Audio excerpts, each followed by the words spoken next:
Welcome to part 16, everybody. It's nice to see you back again. I will start by saying that I thought we were going to finish the game today, and now I'm thinking we might not, based on newer knowledge revealed to me through chat. And being just that, like, I'm still far away from the end, but they didn't say anything specific. We've got a dwindling number of things to do in our journal, though, which is also part of the calculus of how I made that assumption, that bad assumption. I may end up just kind of like chatting for too long as well, and that could also take a 2-hour session and turn into a 6-hour session.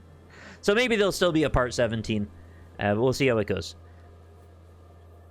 So last time, we did a bit of work to finish off the whole church story, and we had a big revelation about the Pale with Joyce on her boat. And that was probably the biggest revelation we've had, to my knowledge, about the lore and the world building in a general sense. I also went on and talked about, like, real stuff for way too long at the end, so apologies if that was not your cup of tea. I'm happy to talk about those things, but also I understand it's not always the time and place. In the case of Disco, maybe it's a little bit more time and place than most games, but anyway, whatever the case may be, probably not going to do that today. Just a quick review of my stats, if you care. I'll move my head away over to here for a moment. If you need to see the numbers. We've got 1 skill point sitting there ready to go. And a few white checks that I could probably burn that on if I really cared to. I've also left a... What the hell am I trying to do? I'm trying to get to this. I've left 1 spot left to internalize a thought. But I'm working on an apricot chewing gum scented one, which I believe is a Long Lost Friends episode. Based on the titling, I mean. Should we need to, we can, of course, forget one of these thoughts. But as I reviewed in last session, there may be unforeseen consequences should I release one of these thoughts from captivity. Obviously, you lose your bonuses, but there may also be additional bonuses that are harder to track. What else did I do last time? We did a lot of walking up and down the shore. I just kind of finished up a lot of odds and ends. But I think I kind of said the main stuff was the church story, finishing off the Enotic dance music stuff, and the Pale explanation. That's kind of the big stuff there. I'm a little bit low on healing items, I just noticed. My morale pluses could use some help. So, we've got a couple of important things ahead.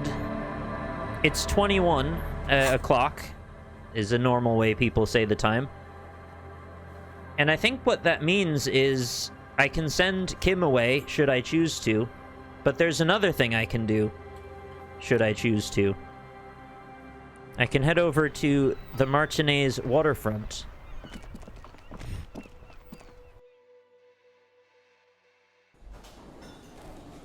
Hey Grouchy, welcome to the stream. Yeah, Kim's a cat cop this playthrough. I just happened to get the right roll. Is it gonna happen? Is he really gonna do it? I think we're meant to talk to this man over here. Hey, was there something you needed? Gart, I need to sing karaoke now. No, you don't. It's not happening. Yeah, but I really do have a lot of force in my passion about it, though. He tries not to look at you. It's dangerous to acknowledge the karaoke man. Oh, man. Every time I hear the narrator, it's just like, yeah, I'm glad I played this tonight. It's just like warm, fuzzy feelings hearing that man's voice. Yeah, but look him in the eye. Johnny Law's about to tear it up sad style. Why do you even have the PA system if nobody's going to use it? As part of my quest of self-discovery, help me. This is my way of apologizing for the trouble I have caused. Please let me say I'm sorry. Oh no. You're right, it's not the right time yet. This was his first ever VA gig. No. He's so good. That's wild. I didn't know that. He's a ska fusion singer. Oh my god, I gotta find out more. I also saw that he did a playthrough of the game, which I absolutely have to watch now, but I wasn't gonna do it when I hadn't seen all the stuff yet, right? So, anyway, I'll get to that. How do I appeal to Gart? Who I still want to call Garta. I feel like saying my way of apologizing, it's not gonna resonate with him. Because I think he's just done with me for the most part. I tried to apologize ham-fistedly by giving him a new bird, which he hasn't put up still. I'll say it anyway. By causing more trouble, I think we're good. All right. Okay, it didn't resonate. I was correct. Why do you even have the PA system? No one's going to use it. It's for the... It's for no one. Oh. It's a prop. I'm not letting anyone use it after the great karaoke catastrophe of 44. Oh, was I here before? It's not a prop, it's for your clients. I know it's used. When was the last time you had a band play here? Actually, I want to know that. About the band. It's not for bands, it's for clients. Some clients, okay? Not you. Oh. Well, I have paid my bill. Ha! Well, we don't have any tapes. They all got stolen. That's fine. I have my own. I have my own song with me. Give him the tape for Smallest Church for St. Sands. The man in the vest and the violet shirt stares at the tape you've just given him. He begins to frown. Hard. Oh yeah, you're right. I think he did use it during the hangover night. I seem to recall that was mentioned at some point. Fine, fine. Climb on that stage and do your thing. Just get out of my hair. It's actually less I'll plug it in derision than for I was you. expecting there. Damn this karaoke machine. I've wanted to properly apologize to him, and I don't think it's possible to. And I think this is not going to help matters anymore, but, you know, whatever. We're in for a penny, in for a pounding. I'm having it uninstalled, he mumbles to himself. I think Gart's, like, probably a decent dude. I can't really tell that much about him, because we haven't had a ton of discussion, but I don't dislike him at all. Oh yeah, time to do the damage. In for a what now? Do I have to... No, I could just go talk to the mic. Do you talk to the mic? Hey, Kim, are you ready for this? Yes? I think you should sing a duet with me. Do you want to sing Take On Me? You could do the high part. The stage is all set up for your performance. Feels I feel like I'm wearing the right You can outfit hear for the it, pellets too. creak under your feet. The pellets? Oh, pallets. Why are they called pellets in the text? So, are you ready for your thing now? Let me know when I should turn on the 42% karaoke carousel. under drama. Look, Kim, I'm going to sing karaoke. I can see that. The lieutenant steps away from the stage, ready for your performance. Put your lips to the microphone to test it. Immediately, a loud feedback noise startles the room. Yeah, people love that. You feel like an amateur. How are you supposed to hold the mic? Should you just sing into it? Where should you stand? Yeah, there's so many questions, aren't there? Yeah, just sing into it. Look around the room. The bar is full and buzzing with chatter. No one is paying you any attention. But still you feel your knees turn to noodles. Dinner Okay, for later. Now a couple is looking at you. A couple of noodles. Even worse. You're sweating. It happens every day. It even happens when you sleep, if you can believe that. They are going to hate you.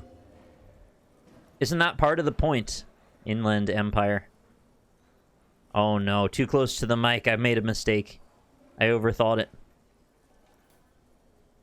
I think I'll put on my drama clothes first. Whatever those might be. Let's have a look. Should do it with the armor on. Ooh.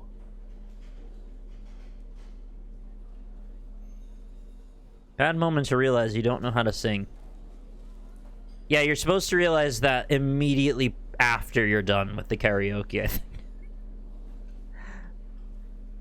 The armor will help with the rotten tomatoes. Oh my god. They're gonna put me up on a movie listing website. I'm gonna get a 43%.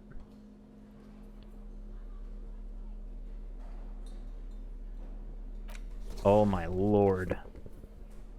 That might be the worst combination of clothes you can wear. Oh, the little blue glasses. They were minus to drama. We want the other one.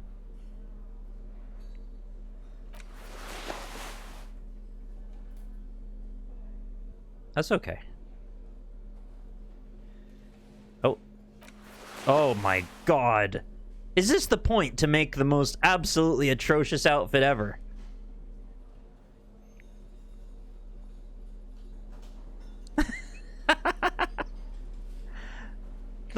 The mesh. The absolute mesh.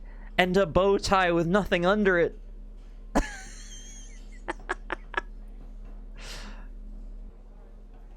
Yeah. That's what we're doing. You finally made it, haven't you?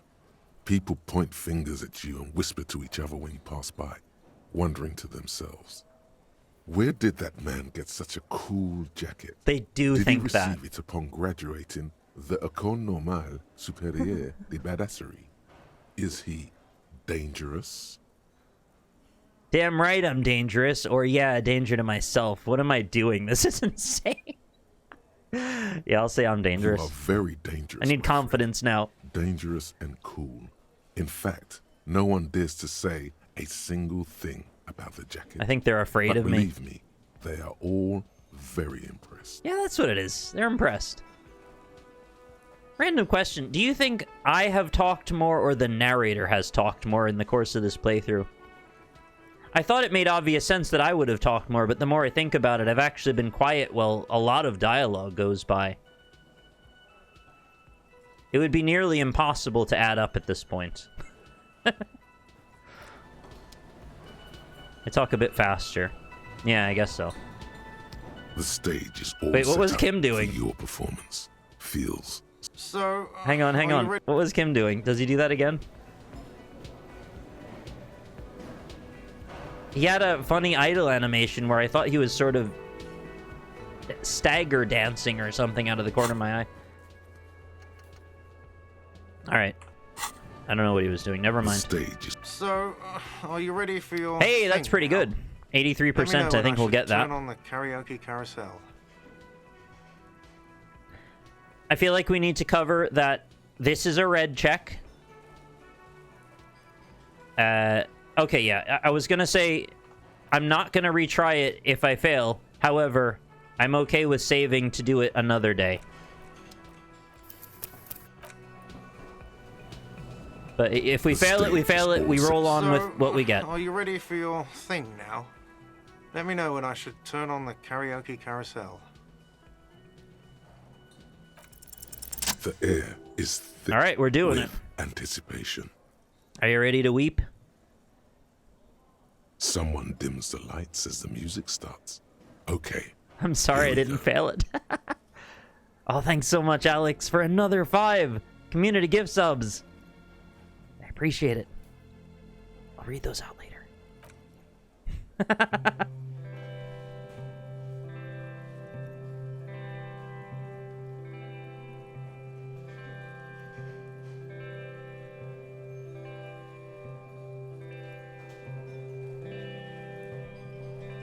I would often go there,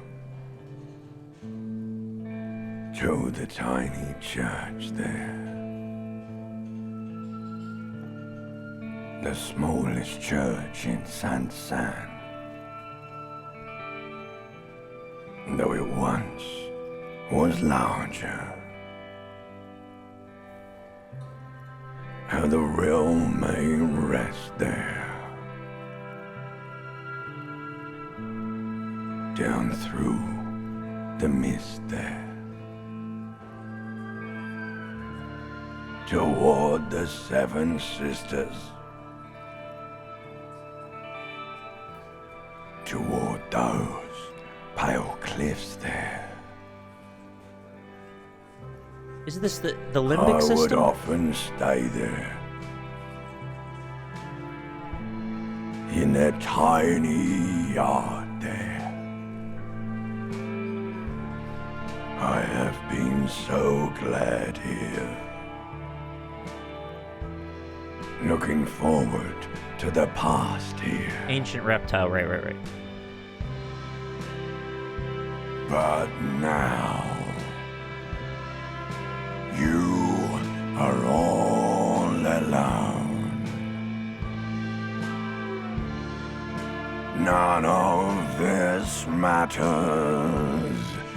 No, none of this matters at all.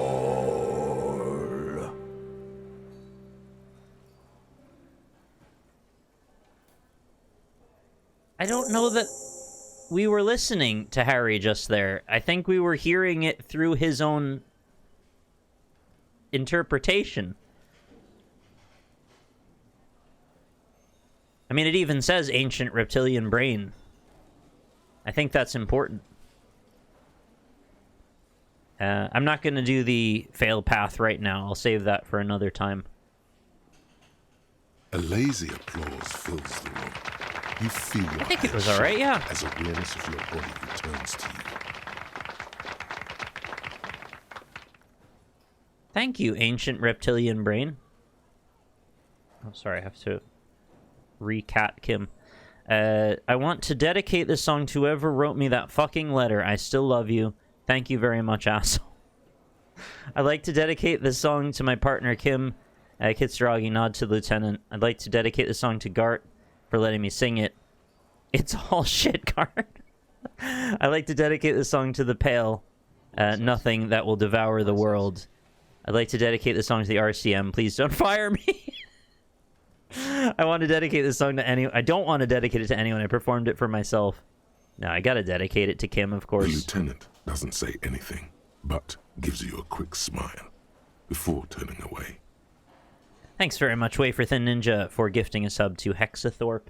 And as well, Alex the Shy Cat for gifting subs to Rack, Adapted Wombat, Caillou, Indaniel13, and Scoliosisyphus. He's incapable of blushing, but if he weren't, he'd blush. Good. Are we ready? I want to unplug the microphone now. I think so. Last words? Evening will come, we will sow the white sail, workers of the world unite. Oh my god. Thank you, Martinez. I kind of thought there was going to be way more to that, but maybe there is if you fail it.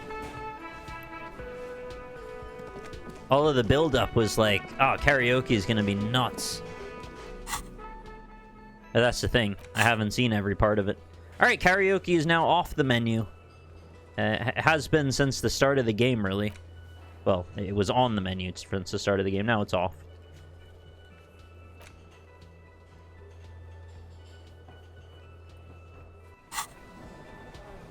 Yeah, it was just, like, relatively pleasant. Just the, you know the part where we've done poetry with that guy sitting by the lorry? And he was, like, trying to come up with some random bit out of nowhere, and it went so badly it was, like, ultra cringe. I thought we were gonna get, like, that, but with more production value. Christamax, thank you very much for the 11 months. I appreciate it. Thank you for being here. Thank you for watching. Thank you for being a member of the community. The fact that it wasn't unpleasant is an indication of his personal growth. Yeah. Well, I thought even passing was going to be bad because I didn't know that he had the potential to pull that off, even in the best of times. But that was, you know, a bit of an odd delivery, but that's because we were hearing Ancient Reptilian Brain, who seemed to be carrying him. But I don't think that was meant to be Harry's voice, if that's what people have all drawn the conclusion of. I don't think we heard the actual performance. We heard what Harry heard in his own head. Right? So I guess we still don't really know what the performance was. I forgot what I was wearing before. Ugh. It's very creepy with the bow tie for some reason. I had something relatively unassuming going on before. Oh yeah, that's better. Sure, I'll roll with that.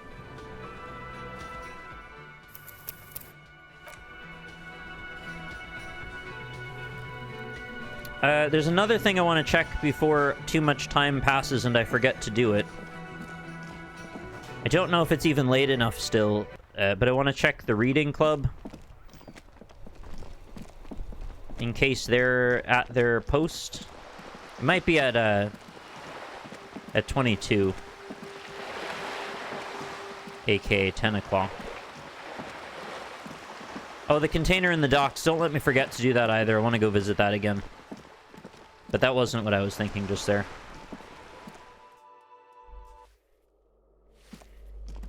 Also, what was it with, like... I kept having to talk to Cindy last session over and over, but it wasn't doing anything. I think because we timed out Hello of... again, officers. Yeah, we're not getting... It was about finding the armor, and it's probably past when we could do that in the scope of the story now. Ah, they're still not there. It might need to be later, or it's just too late in the story or something. I don't know. It's okay. I just forgot even what the rationale was that we were needing to talk to her that much. So my next major thing is we're gonna send Kim away whenever I'm done with these things. And then we're gonna go talk to Eklasia and see what she says about my blackout period. And I have a feeling it won't be as obviously straightforward as we were thinking it was.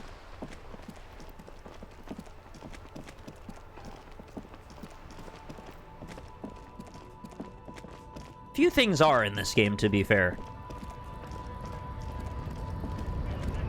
Has there been almost any situation in this that is just like a cursory reading is enough and you get the idea? I guess like Measurehead being racist. Yeah, that's pretty easy. Let's see about this container, though. Yeah, I got Renee Lives. I didn't paint until very late, and that became an option once he unfortunately passed away. And so I thought I would honor his memory, even though he's a curmudgeon, or was a curmudgeon in life. He still mattered.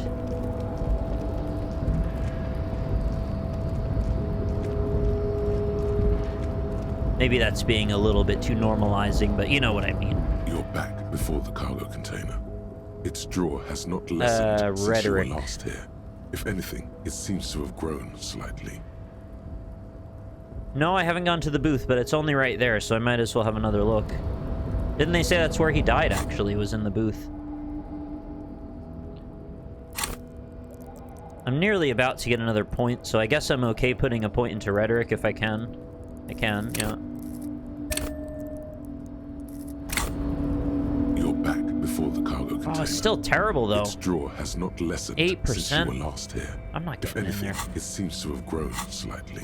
I mean, it's possible, but I don't think I'm getting in there.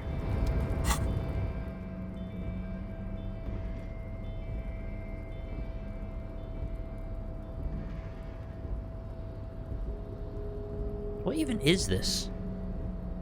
Eight-eyed Territorn tie. It's so strange. It's like a Bloodborne artifact. Alright, I'll take that one.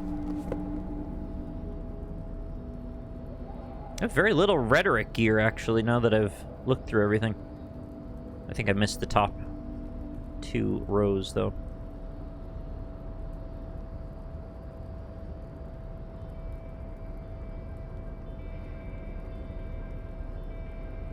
Yeah.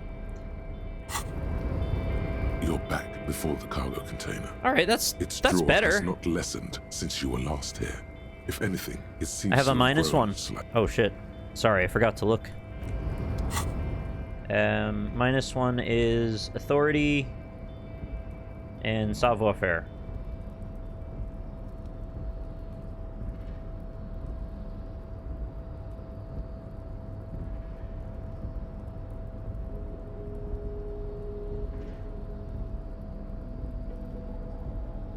The hat?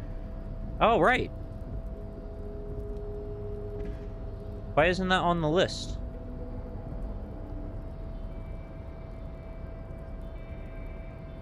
It's not there. Oh, because it only takes the net. It doesn't give you every increment. I didn't understand that. You're back before the cargo container. Its Okay. jaw has not less. Yeah, we're into something here. I'm gonna save. I almost went to the main menu because I don't know what the hell I'm doing. Save again. You're I'm not back gonna save before the Scum, cargo but I will container. maybe come back Its to it jaw another has time. not lessened since you were last here. If anything, it seems to have grown slightly. Here we go. Despite I the had a dirt good that feeling about the surrounds cargo and container. I trails thought we were you, getting a in for some beacon of reason. light emerges from deep within you. Hello, is anybody in there? The door stands silent. Hey, that's pretty lucky though. Was it 28%? It's like 1 in 3, almost. A little less than 1 in 3. Satisfied, detective? Oh, Kim. Not even a little bit. Try again. If there's someone in there, I'd like to talk to you. Who is in there? Just like that, you hear a click, then a rattle. Some mechanism unlocks itself inside What the is door. this? Is there a cat in there? That would make me very happy. Ahoy! Come on in! What? Who the fuck's that? Mega rich light bending guy? That's what that says. All right, from deep within the container, a voice. You can't be serious. Kim says what we're thinking. What the hell is this?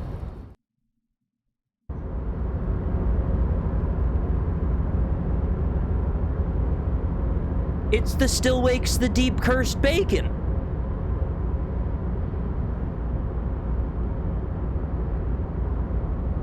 How did they get it in here? This came out first, so I guess the Cursed Bacon is actually the Cursed Disco Elysium Bacon. Okay. The light bending is happening. The Right. man stands at the far end of the shipping container. It's hard to say anything more about him. I see it You now. cannot I thought when I make out walked in any this was some his sort of details, structure. But you do feel the overwhelming presence of capital. Oh my god. My money. I didn't look down there. That's so much. That's 15 million. I can finally buy that street lamp. The feeling causes all the hairs on your body to stand at attention, like soldiers preparing for review. Is this what it's like to be a popular streamer for one day? You look down at your money and it's... I'm just joking. Squint or cover my eyes? I'll squint. I always squint in real life, so I should do that here. Something's amiss. The light beams bend around his face and scatter in 1,000 directions. It seems the laws of physics do not apply here. They are suspended, distorted, and echo. This is very strange. What is happening here? Trying to visualize the physics at play is liable to give you an aneurysm. Don't think about it too hard. I feel like we walked into the Stanley Parable. In the general stillness, only your tongue moves, flickering as you utter. Hello? What's going on in here? Or wow? I'm gonna go with wow. Welcome. Come in. Make yourself at home. Sorry, I'm not better able to receive you. I wasn't expecting visitors today. I wasn't expecting this. No, it's not modded running thought. I just turned Kim into a cat. It happens sometimes. You can't hear him exactly, yet you're able to understand every word he says. It is very strange. An overwhelming hum covers everything. voice doesn't escape. I apologize if I'm being a bit scummy by having fun with that every time. It's so silly that he's a cat and it's just a picture that I put over the other one. I just can't help it. I'm so sorry. If people come in here too and they think I've found some sort of secret Kim mode, you know, I wish, but no, it's just a picture. It's a nice picture though. Now, what can I do for you, gentlemen? What are you? What is happening? Who are you? Who am I?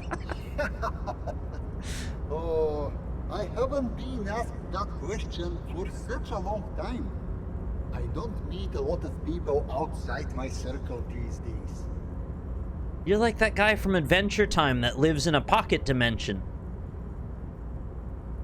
Yeah, see, it's just a picture. I just placed it there. I can make him cat at any point. Anyhow, my name is Rustam Theodore, investor, license holder, and extremely high net worth individual. You can, like, put that on your business card? I guess you probably could. Mr. Theodore, I am Lieutenant Kim Kitsuragi of the RCM, and this is my partner.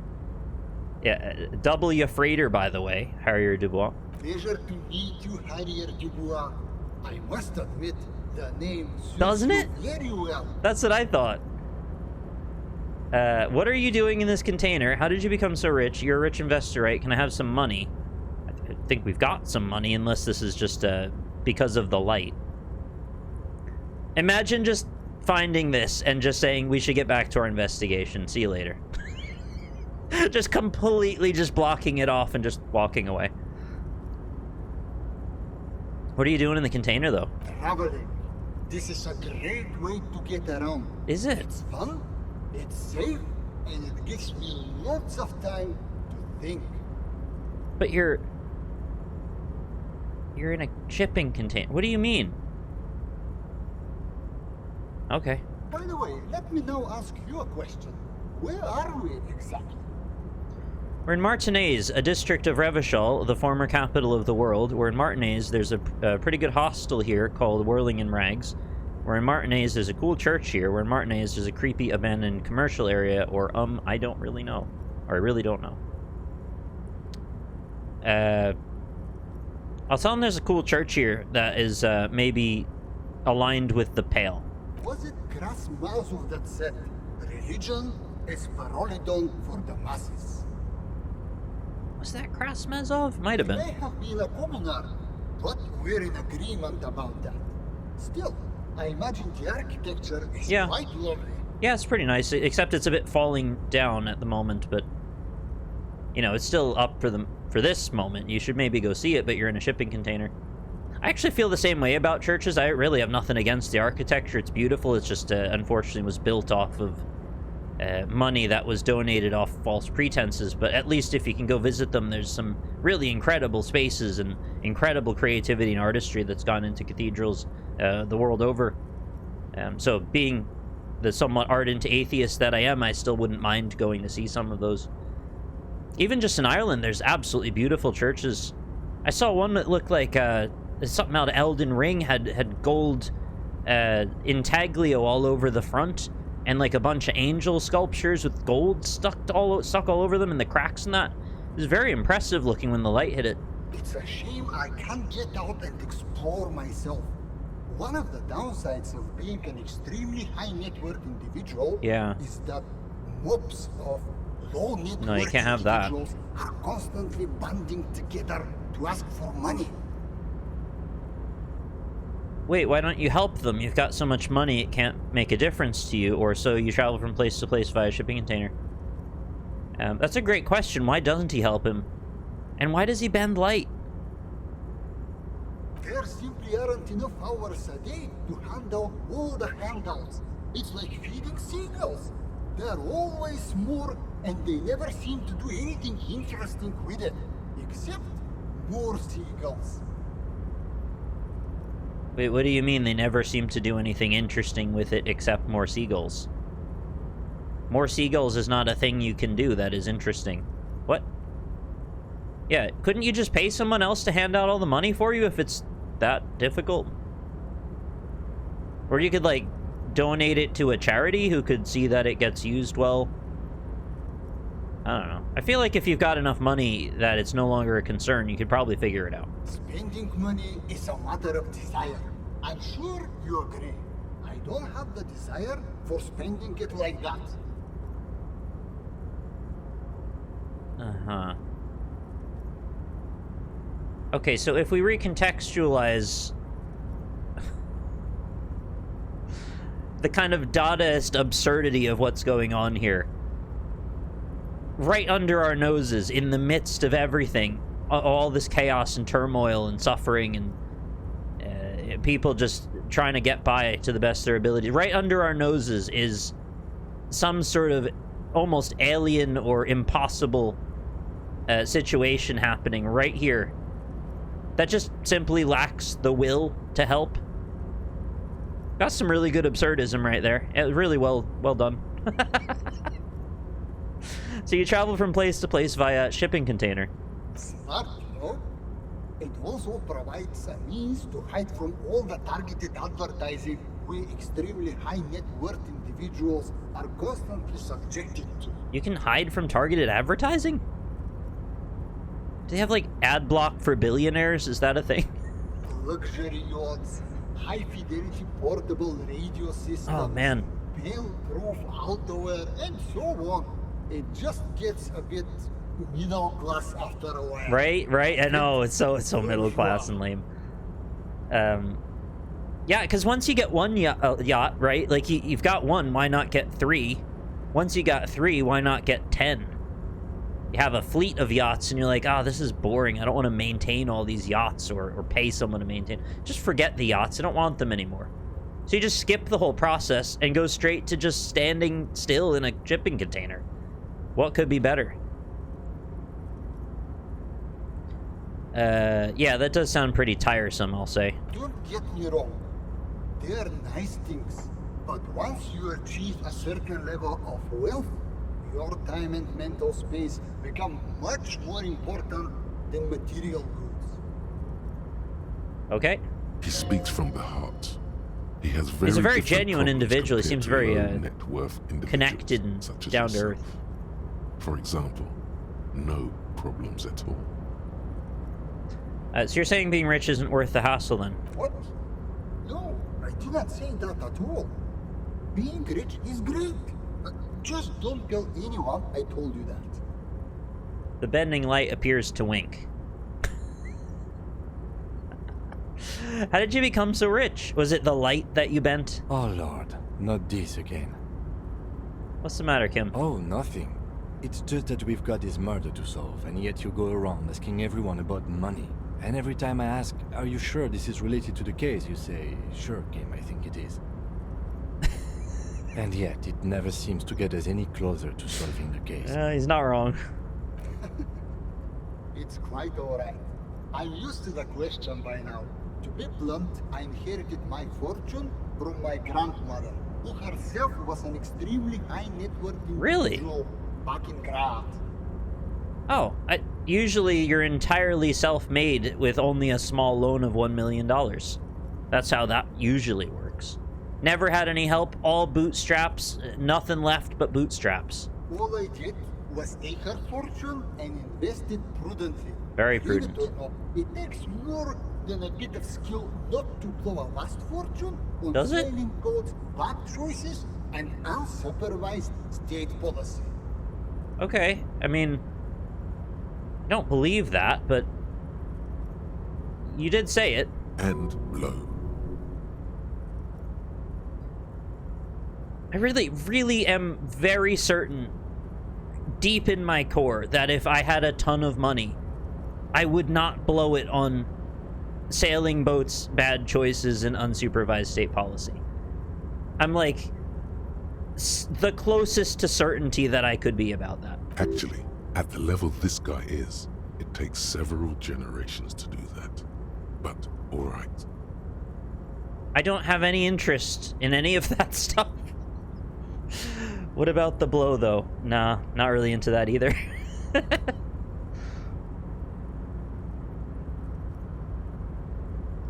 Yeah, so what's it like being an extremely high net worth individual?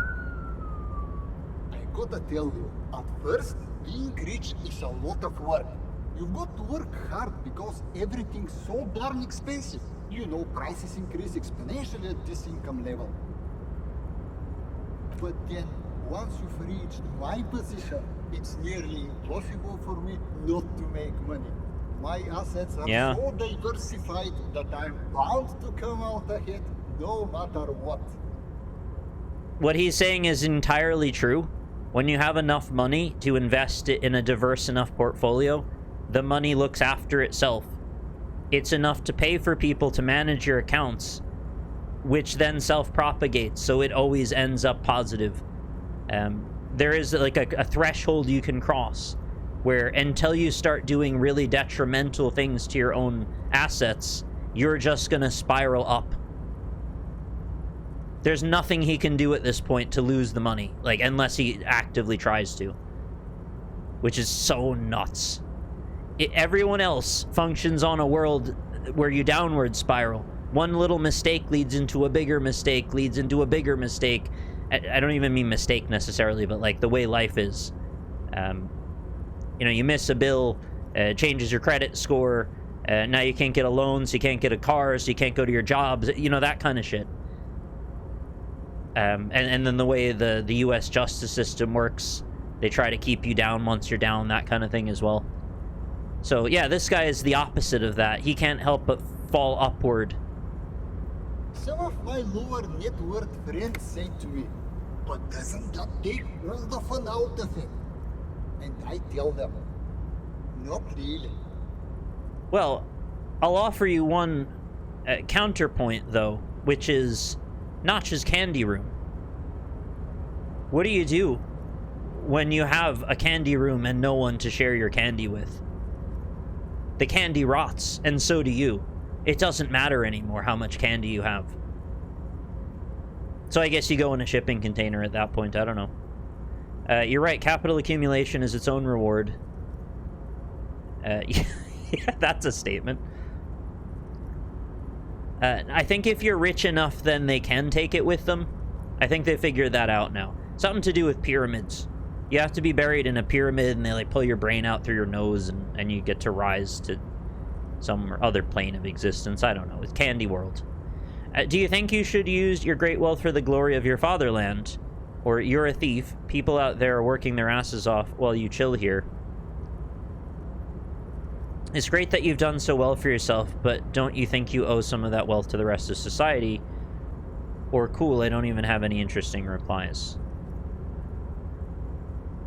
You know what sucks too is he can never take any accountability for the thing that he's done. It would never be satisfying to have a confrontation with this theoretical person. They would always obfuscate and diffuse and get out of the actual accusation because there's any number of ways that they could spin it. If I called him a thief, he'd just be like, yeah, I don't care. I'm just reaping the rewards of the society that we've built. I'm not the problem. It's the system that's the problem. I'm just a recipient of the way the system works. I don't have any bad, qualms over it at all. I'll ask him about number 2, because it's, like, in the middle. Don't you think you should use your great wealth for the glory of your fatherland? Which one? Revachol, where I nominally reside, or Gran, where my father immigrated from, or Ildekashebro, where I've registered my shell companies.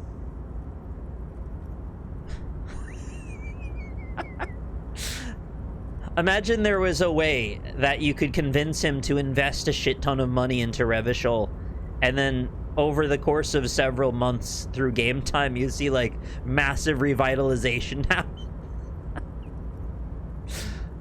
Yeah, for Revachol, of course. Listen, Mr. Dubois. If capital and He doesn't even know he's in nationalism Revachol. went hand in hand, there'd be no need to ask the question. If capital and nationalism went hand in hand, there'd be no need to ask the question.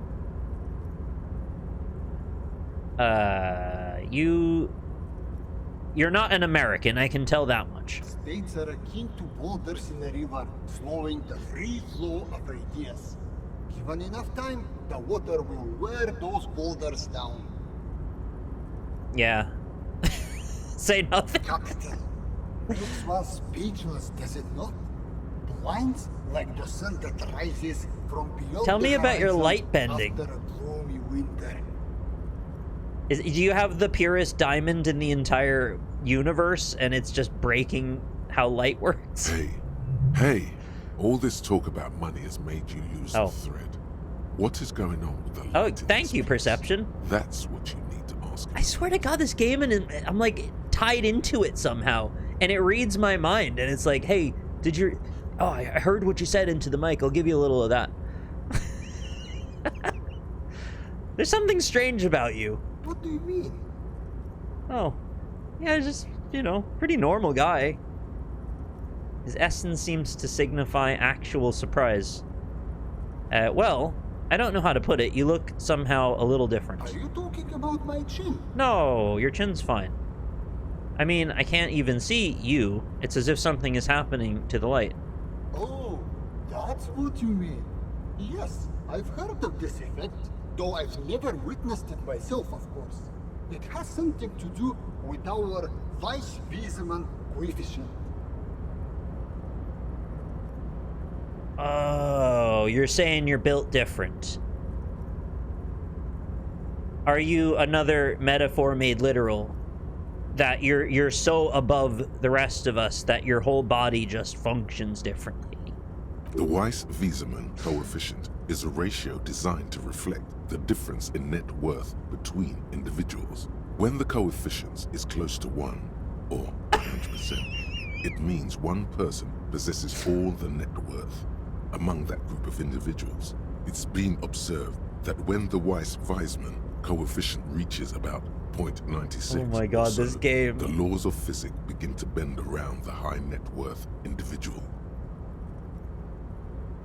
This is probably a bit too strong to say, but I've never seen such an incredibly high effort shitpost as this game sometimes puts out.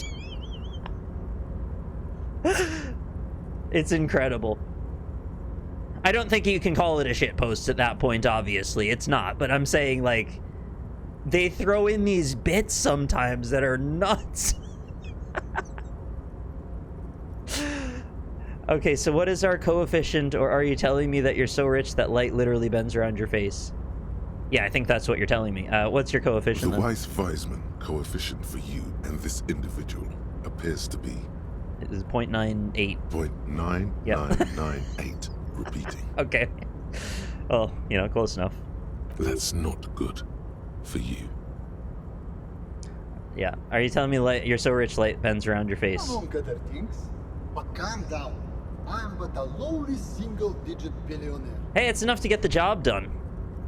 Now, what if I told you, in the face of some of our mega rich on actual Earth, this guy is still small potatoes? I'm calm. That's good. Kim, you seeing this weird stuff? I see nothing of the sort. To be frank, all I see is a gentleman who is unusually well dressed for Martinez, in a cargo container, which I admit is odd. Yes, I imagine that does look strange to you. My container. I don't really want to ask him for money, so I guess we'll say I'll get back to my Why go investigation. so soon? I feel we've so much more to talk about. Ah, well, until next time. What was this? It's clear you like the hard stuff, Brota. Where'd you come from, Endurance? The what? Sounds like my stomach's growling. What is my lower intestine going on about? Alright, what's my lower intestine going on Lower about? intestine. The term is metabolic and circulatory system. Okay, but what's the hard stuff? Fascism, Brota. What? What the fuck did I do to deserve this? Oh, for the fatherland. What is fascism, though? Many things, but it's mostly about trusting your gut. Who does your gut tell you is the source of Revershot's problems?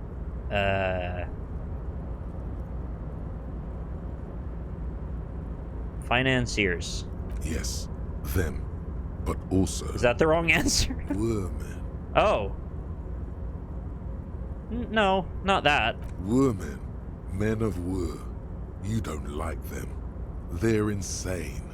Their idiocy needs to be scrubbed off this world with rubbing alcohol. Wu men need to go back to the fucking kitchen. Nah. That's what fascism boils down to. No, I like women a The lot, rest is actually. I don't also believe important. this. But the main thing is that I'm having some kind of a stomach know seizure. their place. Stomach truth. You're having a stomach truth. Why am I getting this? Because you've said the hard things that others won't say. Oh, the secret Good knowledge. things, you've said them many times. Okay, stomach, I've had enough. You're going to keep your vooz, right? Keep your vooz, Brota. Nope. There's a slow, painful growl somewhere in your intestines, knocking on your alcohol-engorged liver. It is one of betrayal and disappointment.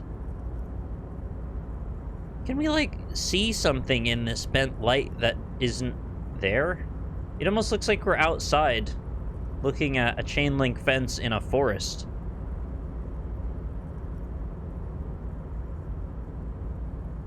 It's kind of distorted, though, so it's a bit hard to read. It might just be paint flecks on the, like, cement-looking floor or whatever. Well, it'd be metal.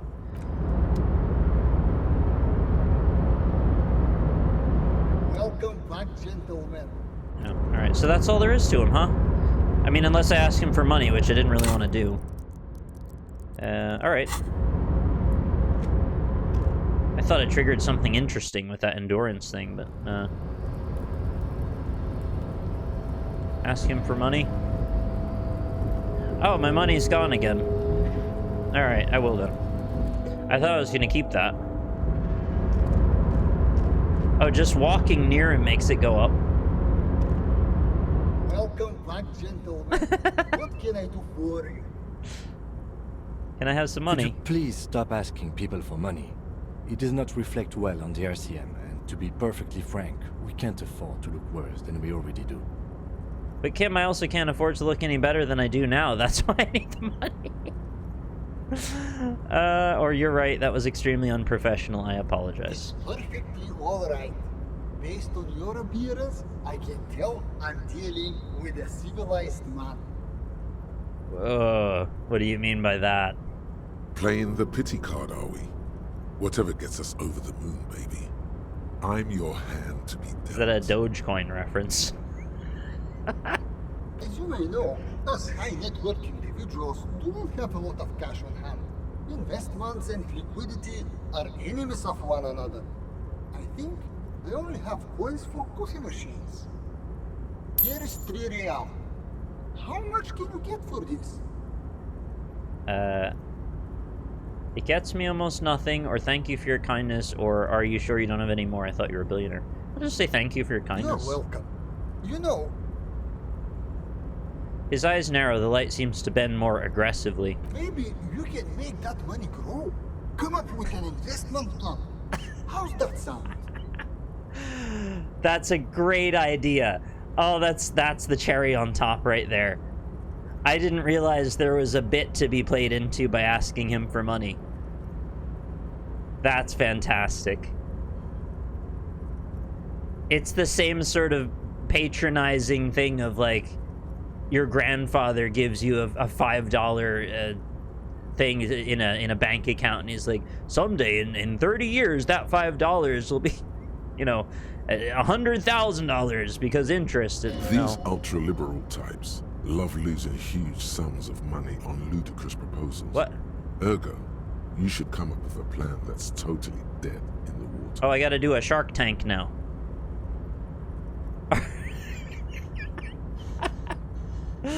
Conceptualization godly, present a sound investment plan. 3% very low. -2 art degree useless. Red check can only be tried once.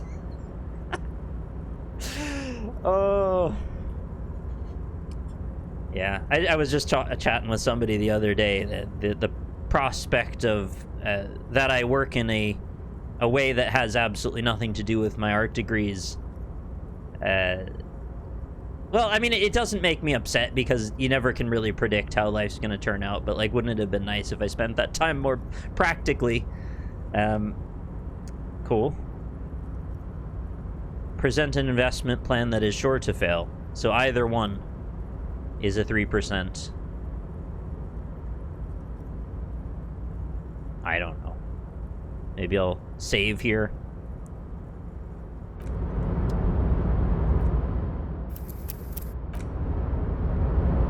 I don't anticipate that I'll get either of them, but I might as well try them now. If business planning were really your strong suit, you probably wouldn't be a cop. I have a strong suit. It's called armor. Okay, so I've got this idea for a board game. I'm just gonna steal the board game idea. Brace yourself. It's very high concept. I'm ready. It's a pen and paper game where people all over the world can play with each other using radios. Nicking an idea that wasn't worth anything in the first place and trying to pass it off as your own? How very entrepreneurial. Yeah, and then I'll take some anime pictures I found on Google Images and sell t-shirts of them. Hold on. Have we met before? Oh no. He's already invested in Fortress Accident. I don't know. Yeah, on second thought, it couldn't have been you. Your idea reminds me of a group of young men who came to me a long time ago. Oh no, he says it's a red flag. Accident. The name should have been a red flag. And you being a hyper-capitalist want nothing to do with red flags, am I right? They pitched me and a handful of other investors on an idea for a role-playing game that would, in their words, change the world. How droll. What happened? Well, at first everything was rosy. Yeah, as it always Ideas is. were solid, but they were lacking in... How do I put it? Don't say logistical know-how, because I've met Suna and she's very competent. They lacked the will to get things Oh, that I done. believe. As their financial situation became more desperate, their ideas feature evolved creep. from realistic to absolute insanity. We lost all of our money. High art types never deliver. They're only good for peddling Welkins or whatever creeps they come up with. Welkins are like the D&D mob that they were talking about, right?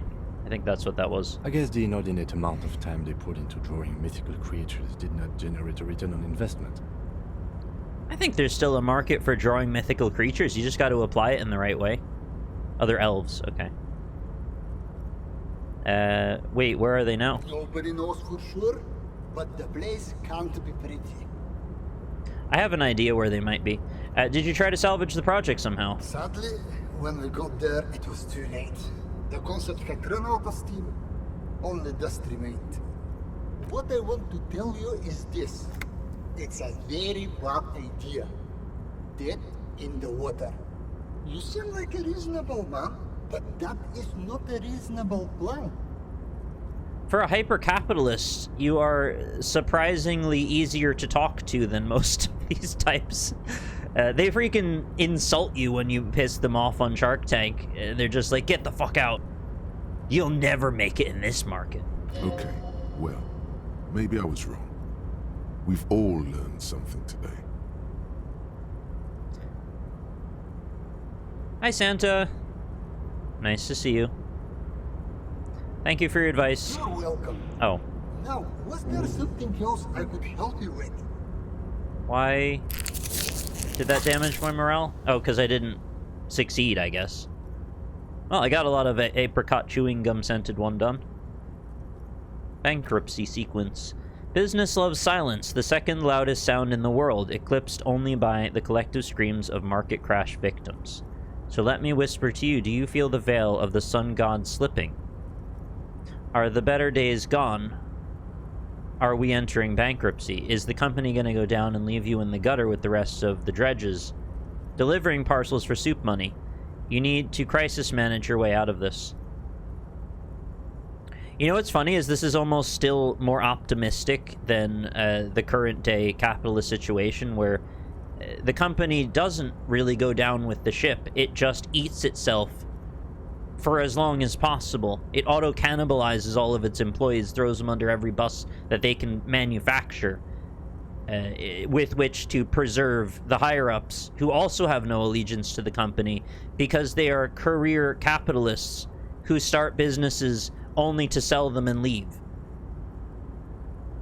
Their goal isn't a successful business, it's to get on to the next business to build up and sell off.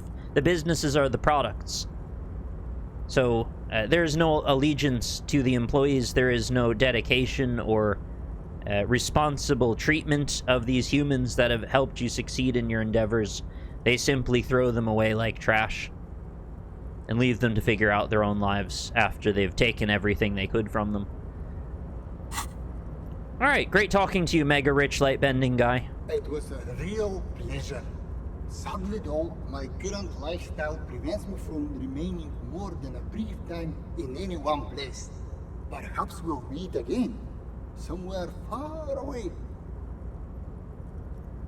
You're like the G-Man or something, maybe you're right. Farewell, friend, and may your peace of mind guide you to happiness. Alright, well, that was all very strange and interesting. I've entered sort of a comical realm of saves now, but I'm just being overly thorough, I suppose. Is there any reason to talk to Everett while we're over here? No, I should probably not let it get any later. I'll do that another time. I just got a spammer with your channel as a mutual server. Yeah, if you want a screenshot, that's fine. We have a few mods that can kick them. We don't get a ton of these, but, like, I have noticed them occasionally. I've had a couple DMs as well recently that were from people who were like, can I have a moment of your time in a DM? Like, look, that's fine. If you want to ask me a question, that's totally cool. But I can tell that's not how people talk. Also, what's going on over here? Oh, I thought you were a new character that I'd never seen before. I just forgot. Sorry, I was gonna go look into Rene's watchtower area. His security booth, rather.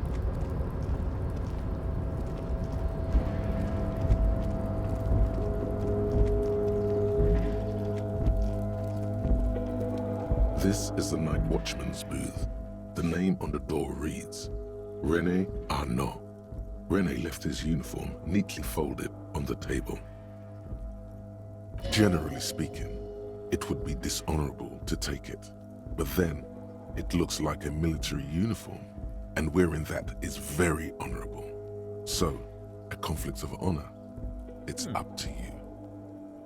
Yeah, I'll take it. I suppose Rene is not going to be needing it anymore. It's a bit too colorful for my taste, though. This is gonna take my shit to the next level. Fantastic. Try not to wear it with other similarly colorful clothes, okay? I like finding clothes, what can I say? As you turn, a bright light catches your eye, making you squint. Where's that coming from? From a distant sunset, a stage light, flash photography, nowhere in particular. It's just what superstar law officers do. They squint at light. I guess they do. And they solve shit. We just looked at a light that you had to squint at. Is it to do with that? Actually, now that I hear superstar and law official in a sentence, they sound weird together. Yeah, that's me. I've been establishing my superstardom hard lately. I'll go with one. What are you, deaf? They're perfect. Like rock star politician and drug addict teacher. Embrace the superstardom you've worked so hard to establish. Yeah, I'm not a superstar. I'm trash. Yeah, a cool, trash superstar. Oh, big dick cop. Down on his luck. Salam Rocky by here. Badass on the edge disco cop. Time to recede into a ludicrous fantasy world. Here we go. Camera. Lights. I'm pretty sure our union friend over in Whirling in Rags was the guy that wanted to be known as the big dick guy. Wait, what's that about a ludicrous fantasy world? Yeah, you know. Beneath it is just heartbreak, a pulmonary tract infection, atherosclerotic disease. This is where you say action and reconceptualize all that. Reinvent it as the world's first celebrity police officer. Pulmonary tract infection? I mean, I guess that's a thing. Very specific infection to get. This is the beginning of your legend. Okay. Is this like your narcissism track or something? I'm too downbeat. I won't say those things anymore. I really want to do whatever this is. I do want to look at the uniform, though. Royal Carabiner pants.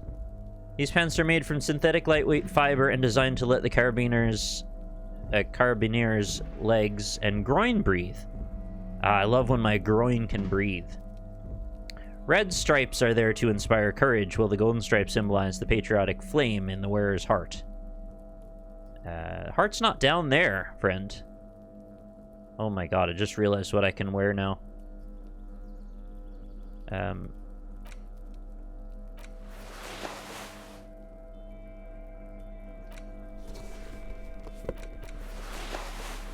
That's a look.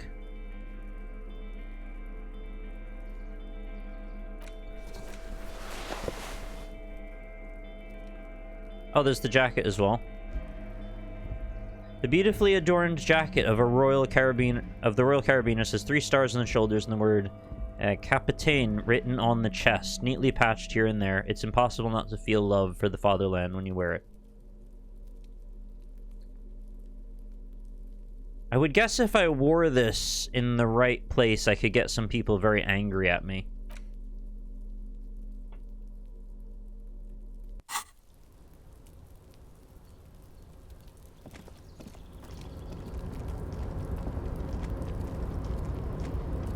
It's true, I haven't heard anyone say hardcore for a few minutes. Something kind of resembles something a medieval jester would wear. I just realized, jester in jest. Not in jest like take in, but like something you do frivolously in jest.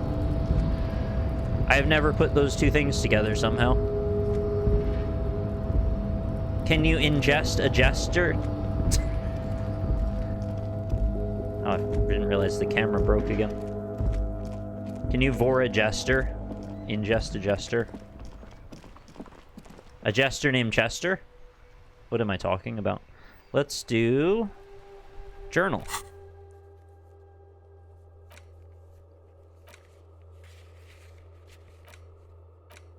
Okay, I think it's time to go to the shack. Finally.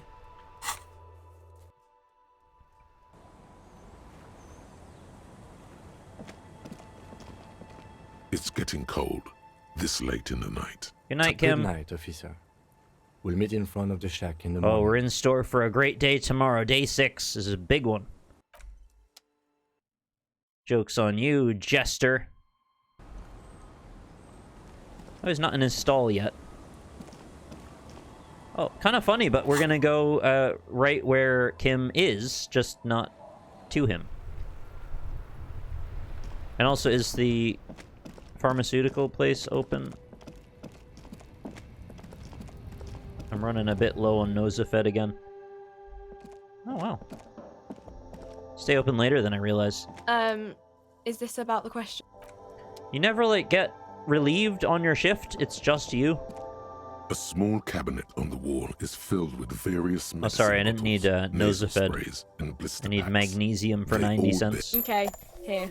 I hope so. Okay, here. Thank you. I just feel better having a couple. Oh, right. Cat Cop is gone now.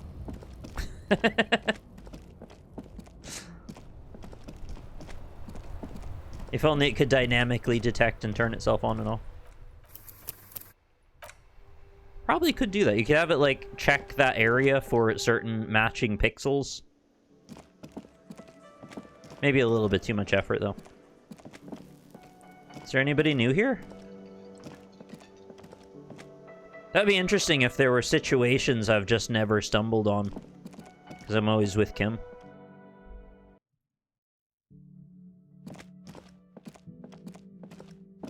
Can I knock on his door? The lieutenant's door is closed. No response. What are you doing? I succeeded. Knock again. Still no response. Kim. Where is he? Isn't it party o'clock? Is he not worried that you haven't found the murder weapon yet? Anything to not face the hanged disco man yet. Tap out the tune Kim whistled on the swing set.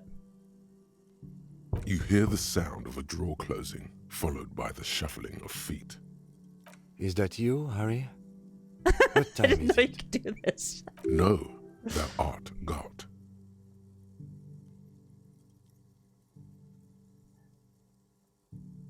It's party time. Isn't it always party time with you?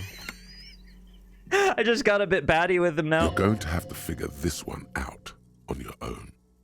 Good night, Harry. I got an achievement for bothering Kim after hours.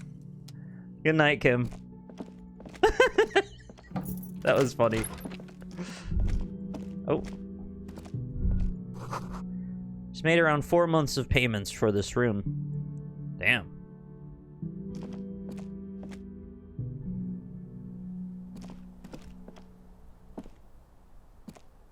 I just thought since I was here anyway, I might as well try and see if anything happens, and it did.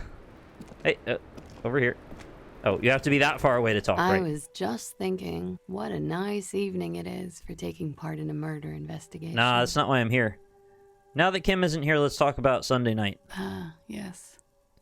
The night before I saw you in the hallway and reminded you you're a police officer. Yeah, that one. Because it's been a minute.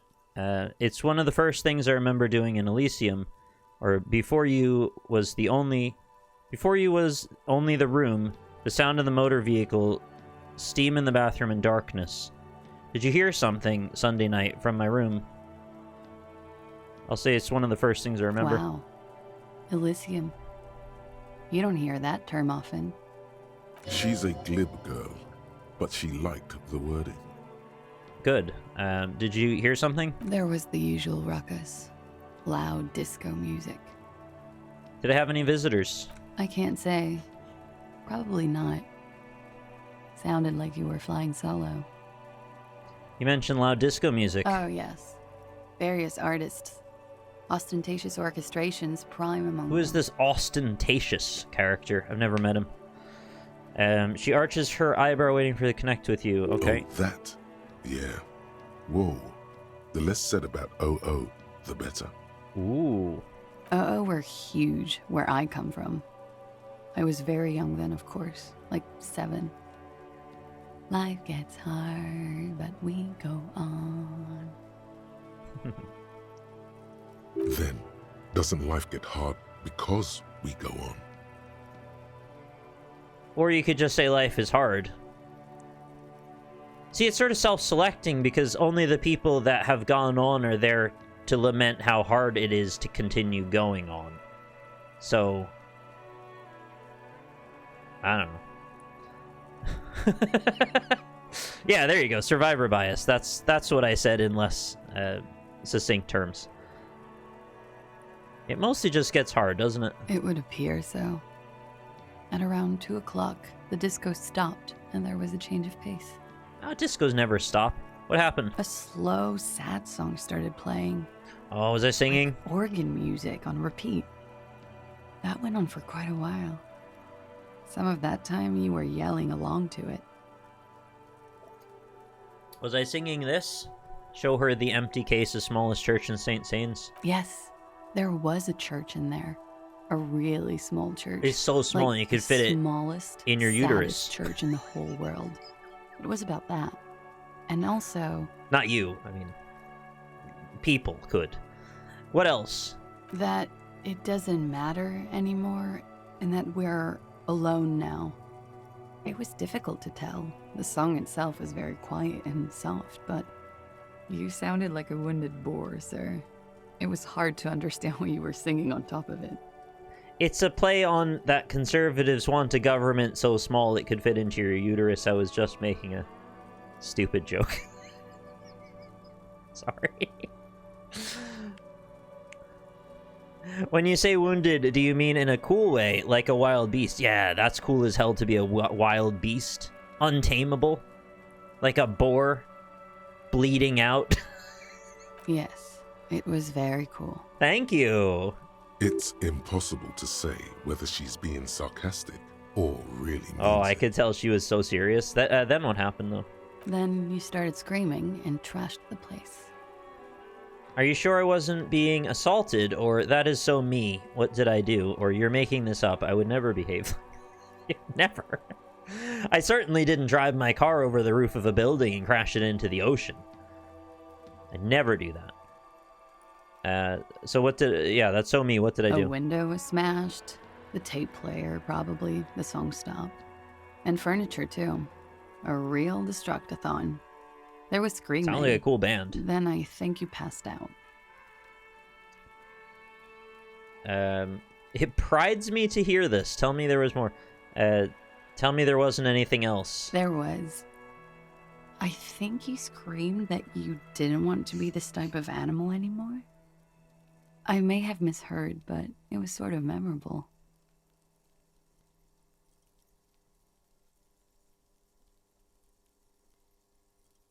Please don't tell me that Harry is some sort of literal metaphor of, like, an animal transforming into a human. I went out afterwards. Everything was quiet by then. Around 4 or 5. And that was it. You went out at 4 or 5 in the morning? I mean, you're an adult, but that's very late. Thank you. No problem, sir. I didn't really get much in the way of answers here. Just kind of told it back to me again.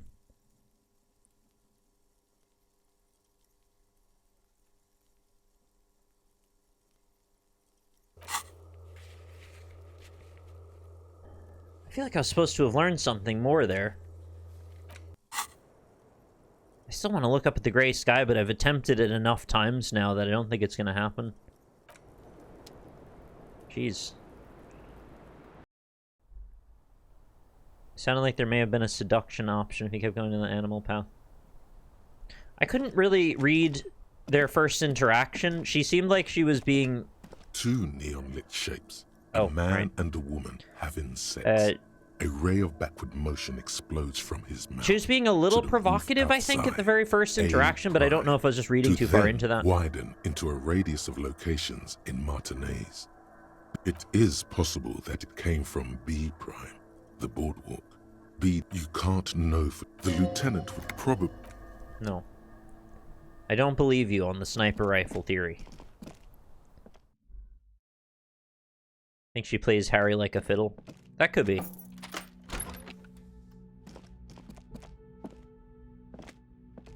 Your only option, though, until you have enough information to read people's character is to just take them at face value.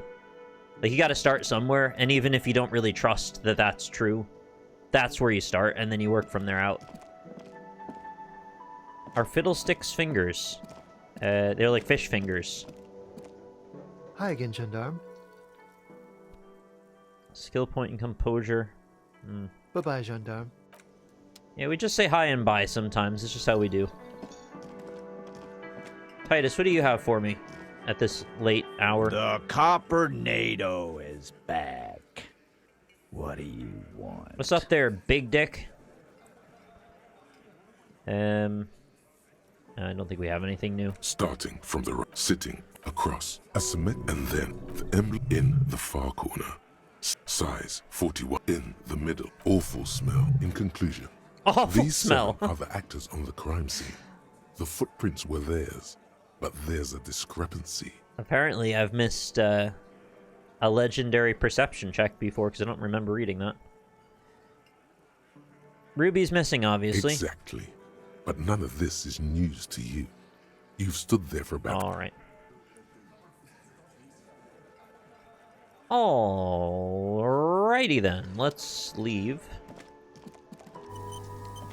Is there anything else to do in the middle of the night while I'm alone?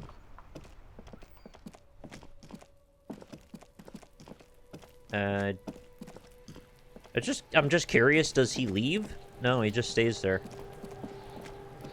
They just stay there all night. I'll die before I squeal, pig. Can you talk to the communists?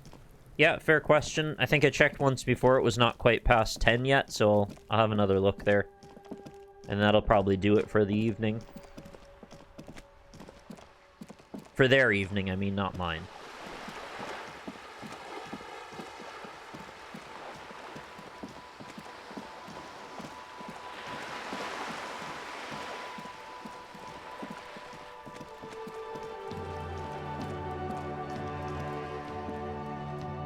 Such hopeful music.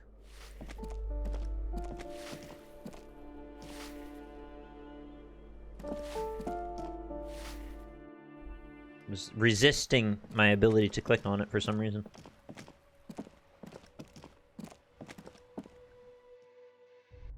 Oh, they're here. Hello, friends. The gendarme returns. What do you need? Composure Impossible 18. Proud Bookshop Ruminant. Yeah, that is me. Let's see. Point to the art supplies. I'm guessing these pots of gouache belong to Cindy. Ah, yeah, it's hers. She Pretty just sure sort I of heard moved it that all in before. a few months ago. She said if she's going to make truly radical art, she needs a suitably radical workspace. Yeah, being able to fall to your death in the middle of your workspace is pretty radical, alright, yeah. And I don't think she could afford rent at an actual studio. Do you like her art? Oh, sure. It's definitely interesting, I would say. I thought you'd have more to say about art. I guess you could call her latest stuff a sort of counter-bourgeoisie calligraphy. She's got a real taste for radical slogans. I guess. It's too bad she hasn't developed the theoretical foundation to do truly radical work. Wow, you guys are like one-track mind. I think she'll get there, though.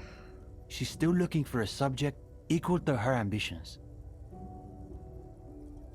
Alright, I'm wondering what's the deal with this place. The deal? At a fundamental level, I guess you could call it the shattered bones of a dream crushed by capital.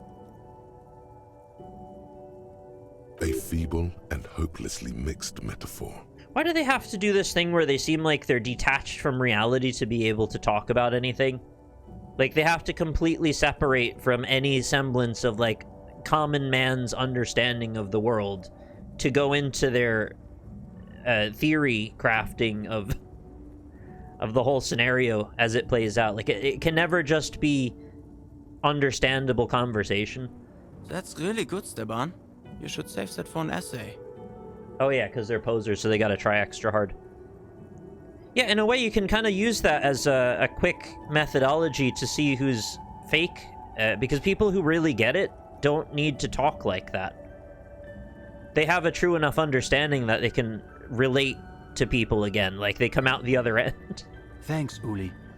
When the idea is sound, the words just sort of flow. Cool. Yes, now keep developing the idea. If this place is shattered bones, that must make us the Bone Weevils. That's a band, alright. Yeah, I'd be the Bone Weevils. Yeah, that's not bad. Not as good as Steban's original idea, though. Yeah, damn right. Make sure you get the extra coat of glaze on stuff. Okay, let's go ahead. Let's try to composure myself. Become composed, please. Imagine if you could just... you wake up really anxious today. I guess I need my composure pants. Let's just pop on this particular pair of khakis and off we go. Much better. Feeling great. Looks like I don't need to take these drugs anymore. Composure pants. Oh, composure shoes, apparently. Green snakeskin. That is not what I would have expected to give you composure.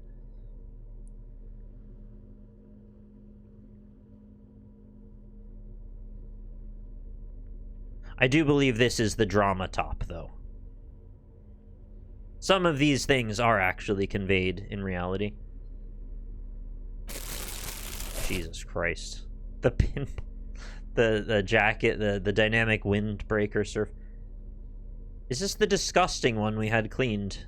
Oh no, we gave that to Idiot Doom Spiral, didn't we? The gendarme. Alright, I'm composed. What do 72%, let's do it. What's there to be scared of? You've really been cracking the books these last few days. You can go toe to intellectual toe with any reading group in Martinez. You know what sucks, though, in those situations? The people that are the posers have sort of a vested interest in coming out on top in their discourse with you. So they'll often morph into bad actors in the course of realizing maybe they don't have as strong an understanding as they think they do. They'll fight dirty a lot of the time, and they'll just sort of make impossible conclusions. And now I'm outweighed 2-1 here. So they'll win the argument just off that. You've spent a not inconsiderable amount of time arranging the works in your mental library by theme and period. All the ideas and references you'll need are ready at hand. I don't know what it is, but I love sitting one level up on a sofa. I'm fine with it, but please don't wear your shoes when you do. I'm sure you're not doing that. I can't handle if somebody sits with their shoes on the couch. Like, that would make me nuts. I'd politely ask them, please don't do that. Now, chin up. You've got this. Who wears shoes at home? A surprising number of Americans seem to. I was an advocate of taking your shoes off at the door. I mean, not trying to be Japanese about it. It just seems to work. If you're walking through a muddy yard and you come inside, shoes at the door and you can keep everything cleaner. It's just easier that way. Yeah, I guess if you've got a trash couch, that does change things a bit. This is just the group I've been looking for. When do we start? Oh, you want to start now? Yeah. Sure, we can manage that. You've caught him off balance. The momentum is already in your favor. All right, let's railroad the shit out of him. Gish gallop time. Go ahead and take a seat. Since we haven't had time to prepare an exhaustive questionnaire, I think we can keep this interview more freeform. Sure, that plays to my strengths. Let's do Why don't it. you tell us a bit about the books you're interested in, and we'll just see where the conversation goes. Love books. So many books. Oh my god. Books and more books. I like The Man from Heimdall.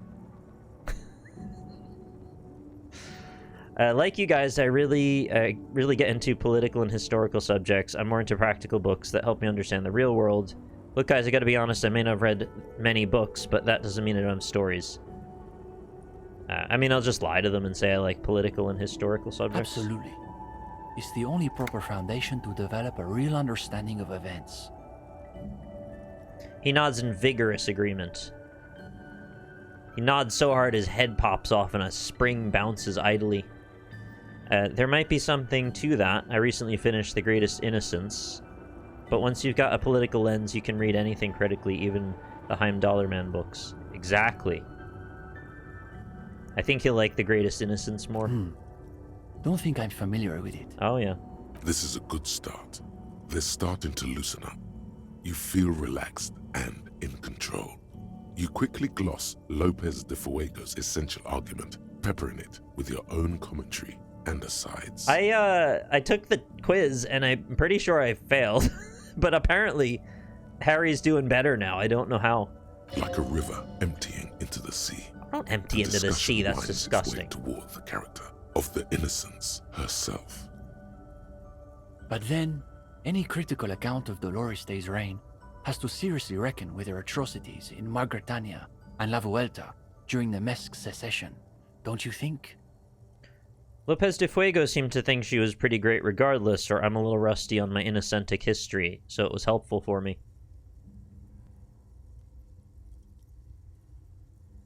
Name drop or humble? With these guys, you name drop. Normal people, you go humble. Yeah, let's name drop. Total nonsense. The greatest thing Dolores Day ever did was get blasted by her own terrier.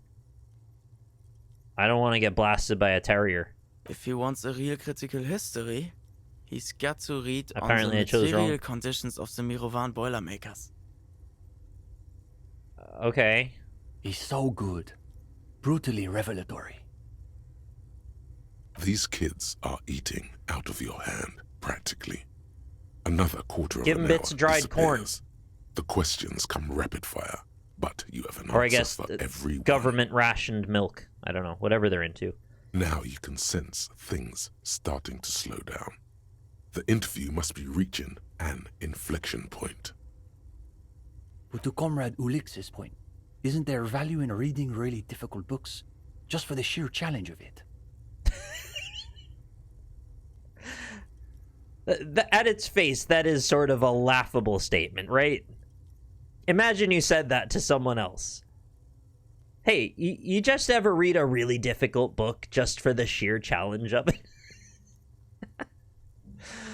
I mean, there's probably a way you can say that with that same meaning and not have it come across so silly. Listen, books are fine and all, but to be straight with you, they're no substitute for a real story. Okay, Absolutely. we're right. What sort of stories are we talking about? Oh, I knew this guy once that got locked out of his apartment and became... you don't want to know. Jemmy, thank you for the 131 months.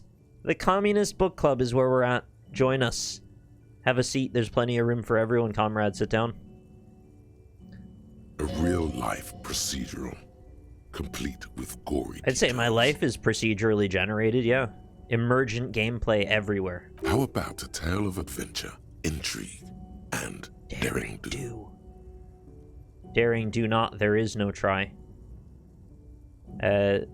Let's just say the human body starts to do some weird things when it's been in a tree for 7 days. I'll tell you how I infiltrated the wild pines for my investigation. I'll tell you about the time I woke up and completely forgot what money is. Oh, which would they like more, infiltrating somewhere or forgetting what money is? They're both very tempting. I think the second one speaks more to competency, and the third one is just a weird anecdote. They surely want someone who can infiltrate, right? Sounds like old-fashioned revolutionary espionage. Let's see where this goes. Now you're getting somewhere. These boys aren't even bothering to contain their interest. They want to see how you weave the threads of this story together. And we don't say weave anymore. That's been claimed. But I still don't see what the lady driver had to do with a strike standoff. Well, you see, she was driving through the Pale, and her memories began to mix with someone else's. That's just it, though. She was just one more pawn, just like how the Wild Pines rep tried to play me.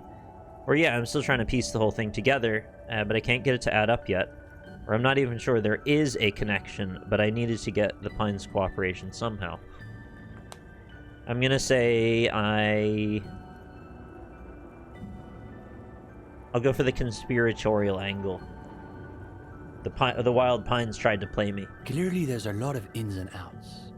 It almost reminds me of a Dick Mullen novel. Another quarter of an hour disappears. The conversation bounces. Oh, I need to back sleep, and guys. forth. I'd love Whatever to their stay up pretensions, talking it's about clear communism these all two night. have been craving I something gotta work. real. I gotta work, man.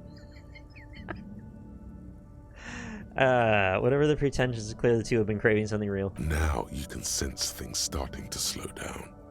Time to wrap this tale up. So anyway, my current theory is that she's somewhere along the coast. Makes sense. It doesn't seem like there's anywhere else she could have gone. I'm pretty sure she's in that industrial building with the mural. I suppose we'll have to leave it there. But listen, Gendarme. We could use someone with your breadth of expertise. With just a little more theoretical background, I think you'll be able to make some real contributions. Yes, I would say he's got serious potential at least. Fantastic. And with that, welcome to the most ideologically advanced materialist reading group in Martinez. Incredible, we made Here's it. your first assignment. It's an overview of inframaterialist theory. A little basic, as you'll see, but one has to start somewhere. Say nothing, just take the book. Come back when you're done. We'll be here pretty much every night after 10 p.m. Bad news. I might be about to crack the case, guys. I don't know if I'll ever come back here. Do be sure to take your time with the reading. Yeah? We'll be eager to hear your thoughts. Alright, well. Eager beavers get wood. Read a brief look at inframaterialism. At least it's a brief look.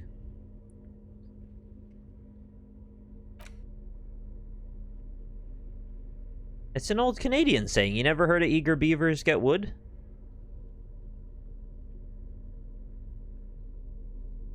I lost the bright orange box somehow. A concise introduction to inframaterialist theory intended for general audience. You can tell this particular copy has spent a lot of time in someone's back pocket. Well, if I interact with it presently, it'll pass more time. And I don't want to do that, but I'll also forget this is here.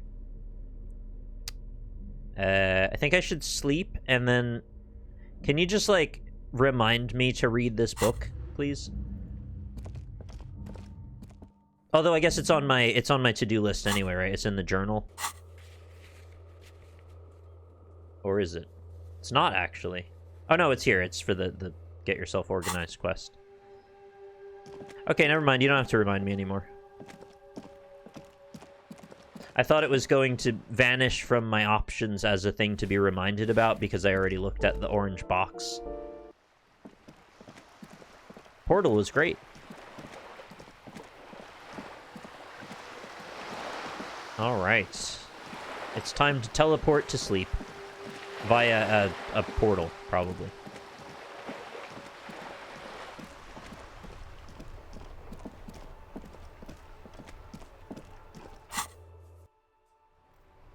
Every time I open the map, I think it says fisherman snacks. And then I'm thinking, what are you gonna eat when you're out on the boat? It's getting cold, this late in the night. What are you gonna eat out on the boat? You got any fisherman snacks? Had some fisherman's friend. On the table, you see a bowl of water. Oh, no, we're not shaving. I always forget what that is every time.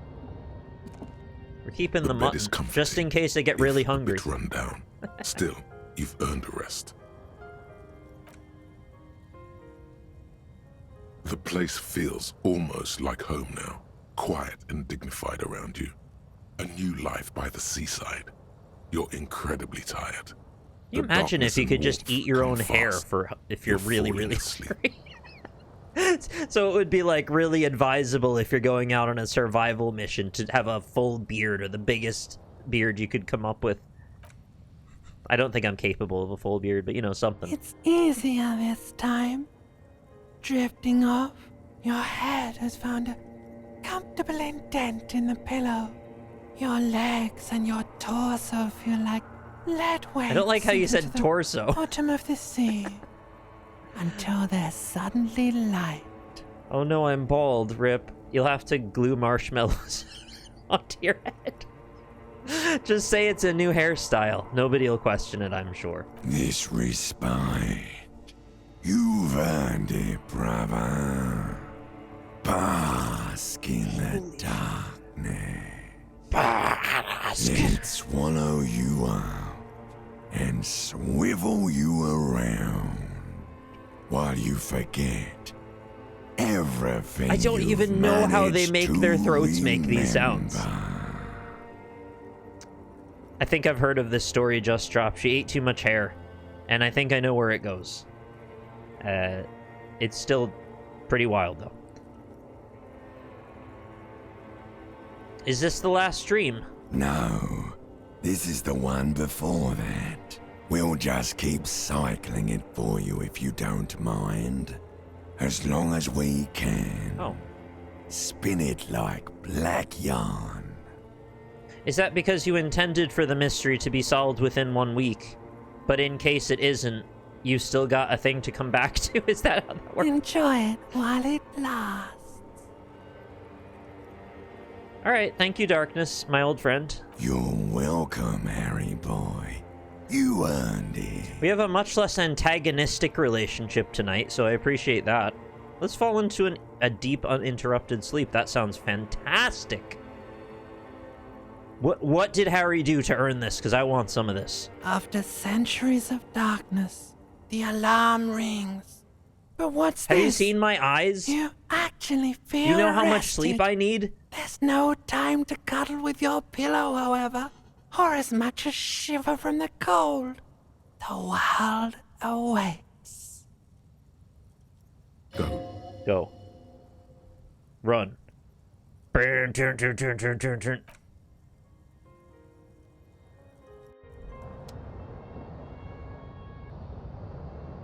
Oh, I've had that too where I wake up and I actually slept properly. I haven't had it in like a couple of years. I've had it though and I've been like, what happened? Is that what sleep is supposed to feel like? I feel like a different person. It's like something chemically is wrong, but it's the other way around. It's actually right.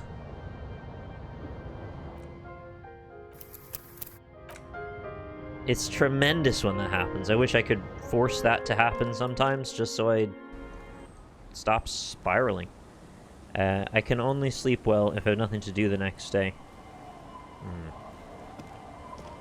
Good morning. Still super weird that we can't just have like a conversation in the morning when we get back together. Yes? Yeah.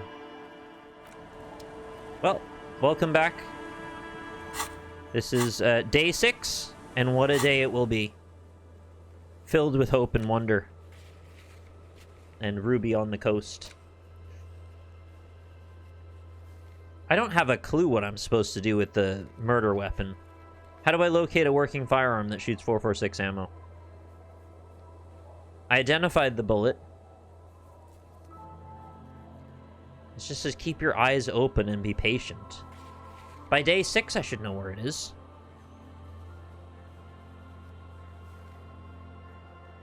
Will I just read the book now? Oh, that'll be done soon enough, won't it?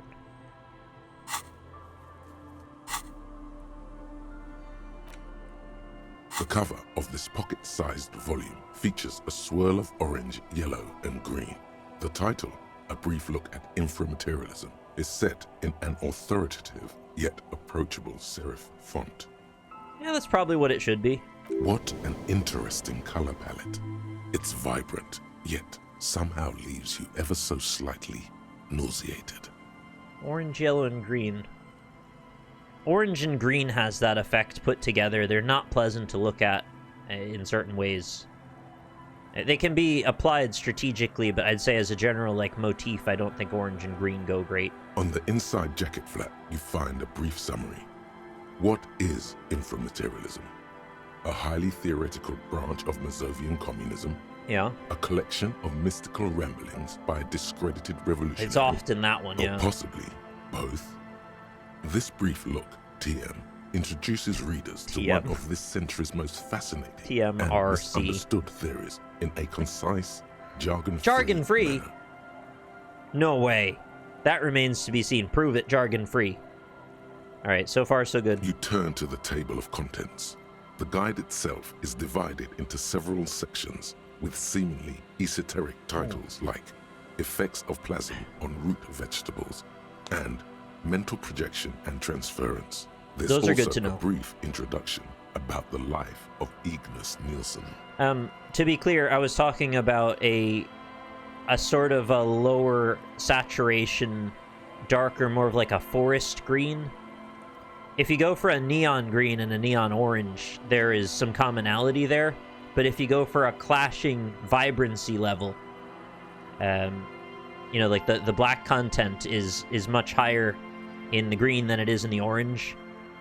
You're in for a bad time in that respect, I'd say. Evil slime, yeah. All right, let's read about Ignis Nielsen. Known to his numerous admirers as the evangelist They said of the gnome. revolution, and to his even more numerous enemies as the apocalyptic Shrike. That's a badass name, Nielsen though. Remains one of the most controversial and fascinating figures to emerge in the years of the anti-centennial revolution, second only to Krasmazov himself. During his unparalleled life, he helped guide a revolution in one country Apocalyptic and found Shrek. a new state in another. Along the way, he committed some of the most notorious war crimes in an era famed for its atrocities. Oh, that seems real bad. And yet, his most fascinating contribution to history may be the most overlooked. His theory of ideological plasm, from which his followers and successors developed the school of communism known as inframaterialism. Start reading. If you're like most people, you probably believe that your thoughts reside in your brain, right? Not exactly. Your thoughts are an emergent process of electric conduction through synapses. I don't know if I have enough vocabulary, the right way of describing that, but yeah, I mean, they technically reside in the brain in that it is a memory storage device. However, accessing them and putting them into use is an emergent property of multiple processes. That's not right at all. Thoughts don't exist in the brain. They float through the air. Your brain is but a fish, swimming through them. Thoughts don't exist in the brain, they float through the air? I don't know what you mean by that at all. I always thought I swam through them. Very interesting. And not so far removed from Ingus Nielsen's own theories. I thought that was Ignis. It's Ingus, is what he just said. But that would revolve or involve the N being in the other position with the G. As Mazov's devoted comrade and leading theoretician, Nielsen was responsible for developing much of the intellectual foundation of communism. But his interests and speculations were famously wide-ranging.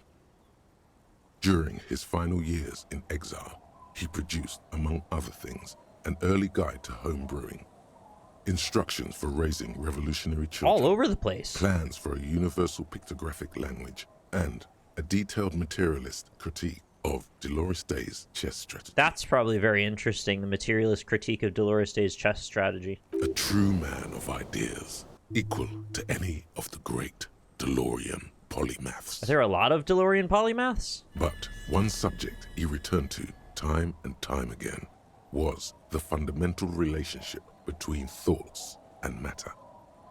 Well, soon you're not even going to be matter. We may yet discover, he wrote in his notebooks, that under certain exceptional circumstances, the proletariat's embrace of historical materialism may be so fervent that their beliefs take form in the world of matter as a kind of revolutionary plasm.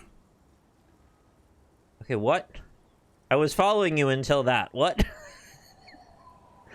Under certain exceptional circumstances, the proletariat's embrace of historical materialism may be so fervent that they're obsessed with the, like, metaphor made literal thing. Take form in the world of matter as a kind of revolutionary plasm. Yeah, what? Just gonna say whoa. Whoa is right. What's more, Nielsen speculated that this plasm, when it becomes powerful enough, might begin to influence the material reality surrounding it.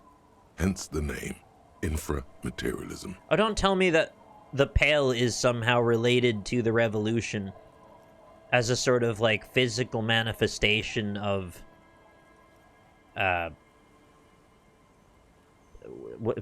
fervent proletariat embrace of historical materialism. What?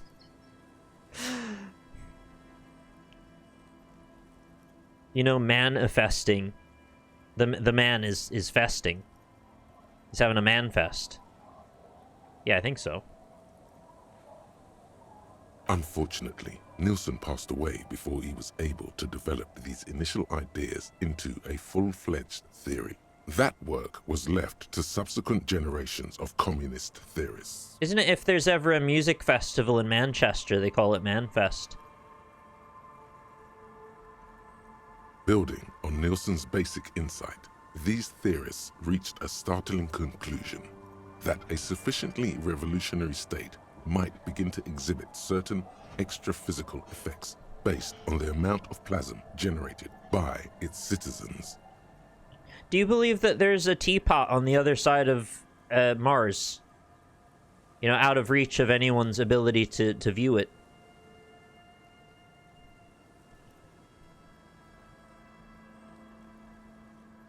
You just said, you mentioned politically infused tea kettles. It just made me think of that. Sufficient revolutionary state might begin to exhibit extra physical effects based on the amount of plasm. So you got citizens just generating revolutionary plasm now. The well-known communist teapot, exactly. Yeah, do you believe that's there? A UFO wasn't hiding behind the Hale-Bopp comet, I know that much. So this isn't even Nilsson's theory, it's his followers. This doesn't make any sense, I'm completely lost. So these people are just saying that if enough people just believe in communism, it will come true? The actual theory is highly technical, but for the purposes of this brief look, TM, that's a fine working definition of the concept. The main venue in the city used to be sponsored by the Manchester Evening News. It was literally called the Men Arena. Cool. You know, it's all good. It's just a bit of a laugh. That's because this is absolute idiocy, not even worth engaging with. Oh, sorry, I described the position of the teapot wrong. It's not on the other side, orbiting Mars. It's below the surface of Mars. You know, just far enough that it's not going to rise to the surface at any point. It's just below. No. There's something here. You can feel it. Alright. Let's hear about this extra physical stuff. Let's get physical. Inframaterialists divide the extra physical effects of the revolutionary state by the level of plasm required to achieve them. I don't think I can squint hard enough for this. At the lowest, or first level, revolutionary plasm is believed to stimulate or invigorate matter without altering its essential properties. How does the plasm stimulate matter, please? To take one example, during the revolutionary period, many communard farmers in Grad reported extraordinary yields of certain root vegetables. The turnips most again. Notably, turnips. I thought we finally got free of the damn turnip stock market, and here it comes, back with plasm now. The difference in these yields was simply too great to be accounted for by mere climate or soil conditions. The only reasonable explanation, inframaterialists argue, is the high level of revolutionary plasm emanating from the commune itself. This is very profound information I'm learning right now. Even today, in parts of the SRV, there are collective farms whose root vegetable yields exceed those thought possible by capitalist agronomists. Did you know that, is it blackberries, or maybe it's just like many blossoming fruits, they have a particular year where their yield is exceptionally large, and it's evolved to work that way. I'm losing the track now. I had like a whole story prepared and then it's gone.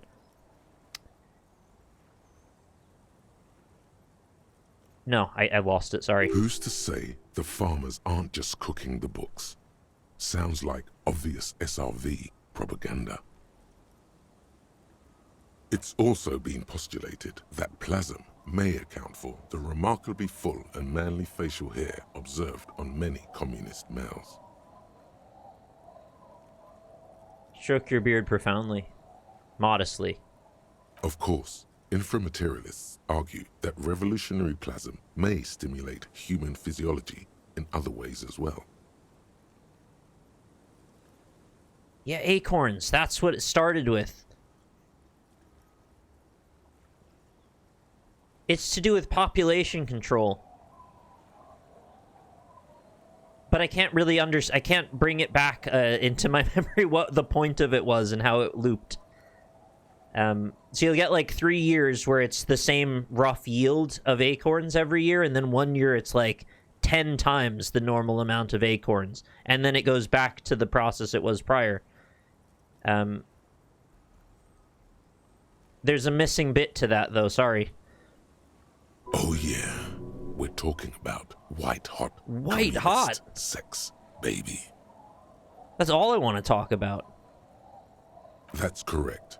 Reports from the revolutionary period claim that the most radically devoted communards were able to engage in vigorous intercourse for up to 8 hours at a time. 8 hours? It's nothing.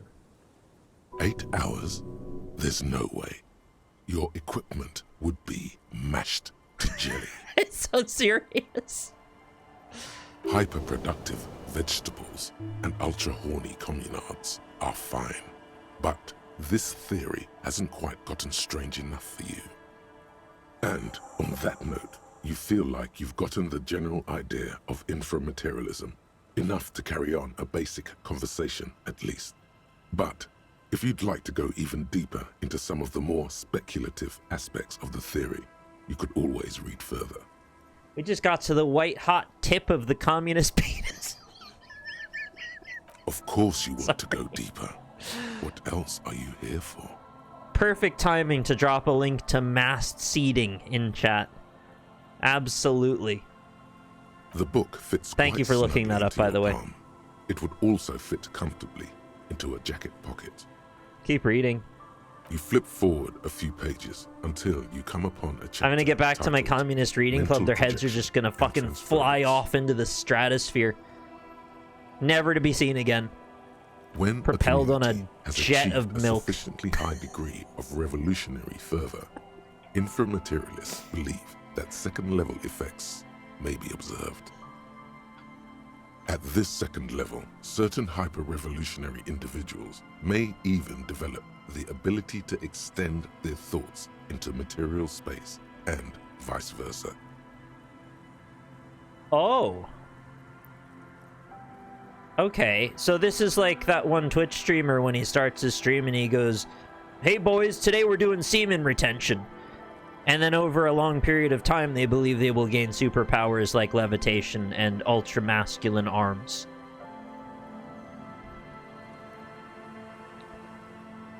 Yeah, it's probably equally based in reality, yeah. So does that mean communists can read minds? According to inframaterialist theory, yes. Under suitably revolutionary conditions, that is. Of course, one doesn't need to be a communist to be. It's like the men who stare at goats. Of your brothers and sisters. The greatest of all time creatures. It's become something of a folk legend that during their final meeting, Nielsen and Mazov didn't speak a single word, preferring to sit in silence with their chamomile. It's like communist Goku versus communist Cell. They didn't need to speak a single word, and you couldn't see them fighting because they were so fast. That's probably not what happened. One of the minor tragedies of the late revolutionary period is that few reliable accounts survive. Much of what we know of the communards' activities during this period come from memoirs and second-hand accounts, some only written down decades after the fact, and of dubious authenticity. I think I know what manifesting is. It's one of those BS claims where people believe if you try hard enough to make something real that it eventually attains some level of realness. I can also just sort of infer that by the context, but I'm pretty sure I've heard about it before. It's kind of one of those cult insular buzzword kind of things that they throw around where they try to, in the process of indoctrination, they've got like lists of valuable key phrases that they use. It's like that, right?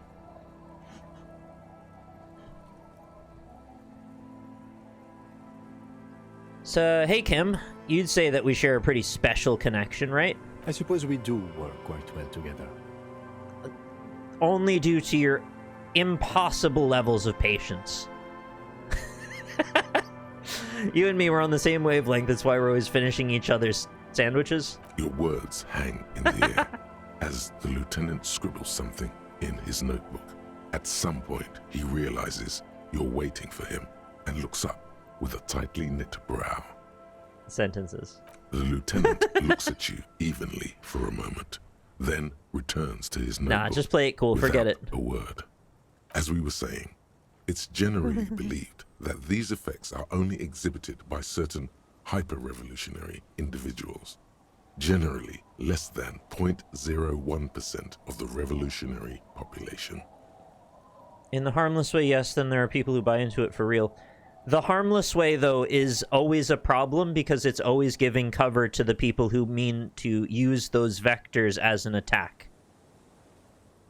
So even if the people themselves don't mean it in a negative way or mean it with malice behind it or to manipulate in any way, there's always people using them as, you know, convenient allies, I guess. That's not the right term, but you know what I mean. So why do these effects only work for hyper-revolutionary communists? Because plasm has never been directly observed, the exact mechanism behind these effects remains entirely speculative. Stooges? Is that a better word for it? Stooges?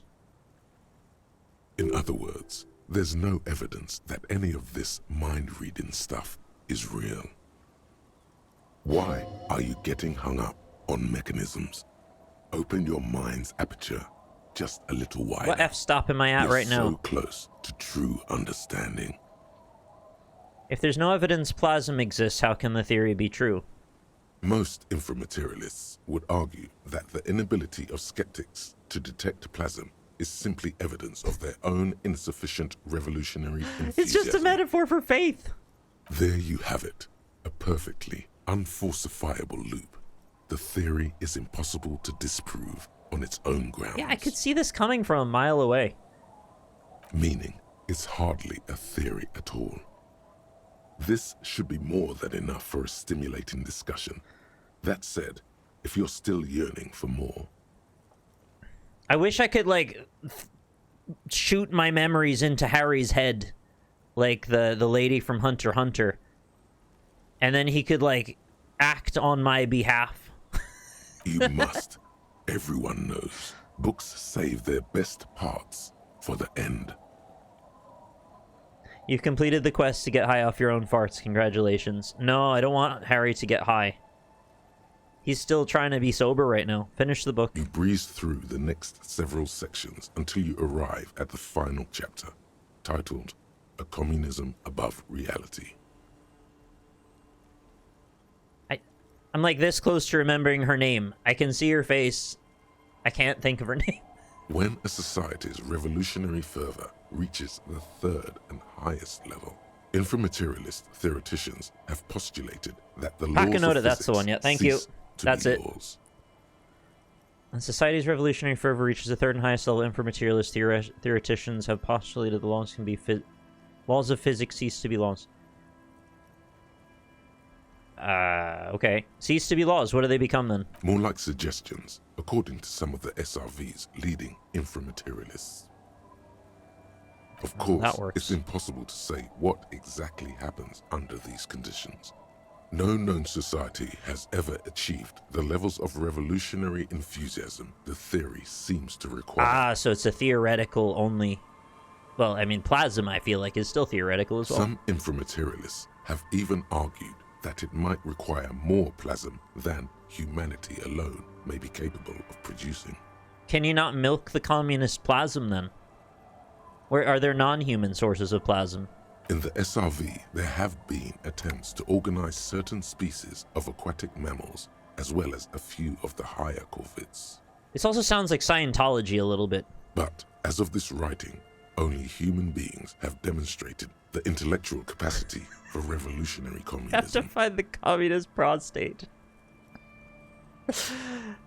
I'm pretty sure wherever the communist prostate is pretty damn close to where all this information's coming from. Has anyone never gotten close to reaching the third level? Yeah, what's their Thetan reading to get to the third level? There are numerous stories from Samara involving bandits or fascist mercenaries being levitated by farmers from the most ideologically advanced communes. Of course, few of these incidents have ever been rigorously investigated. Oh, that's convenient. Yeah, of course not. The form of these stories also recalls several well-known Samaran folk tales. In particular, the one commonly known as Clever Oleg and the Flying Now that's a great Magistrate. story title. I would absolutely go to a performance of Clever Oleg and the Flying Magistrate. Among known attempts to channel third-level capabilities, the most well-documented is the curious case of Coalition warship Debutante. I've got to know what that's about. It concerns an interesting series of events that took place during the invasion of Revachol. As Coalition forces made landfall, a cadre of Nielsen's most fervent acolytes... Oh, this is so much better than having a headache all day. Holy shit. I just realized that I was like really not feeling well all day and now I feel fine.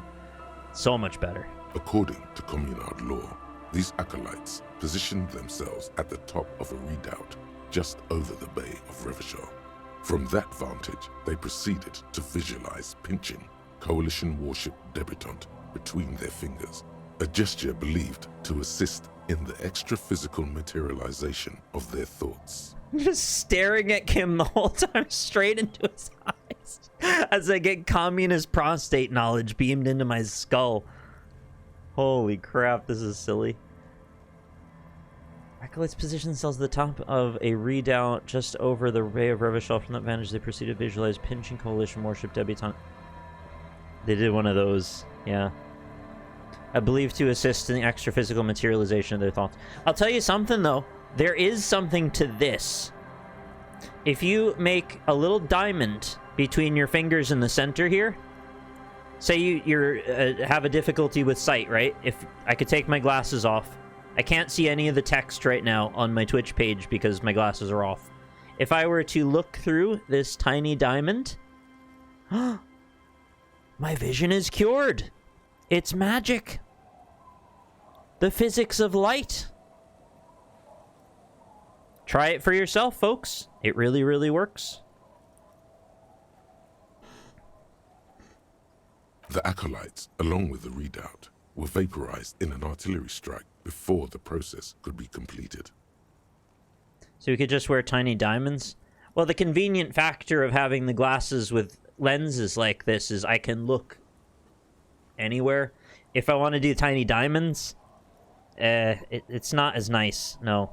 It's very restrictive to my peripheral vision. I can't imagine trying to drive doing that.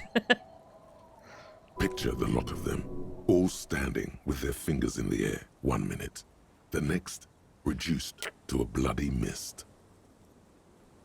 It's been said, though, that in the weeks following the battle, the captain of the Debutante noted an increase in incidents of crewmen striking their heads on unexpectedly low bulkheads. If you still can't see without your glasses, you might need to move the diamond closer or further from your eye.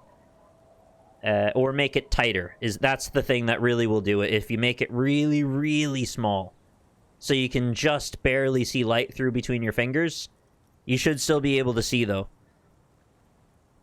Of course, colorful anecdotes only scratch the surface of what inframaterialists believe may be possible in a truly third-level society.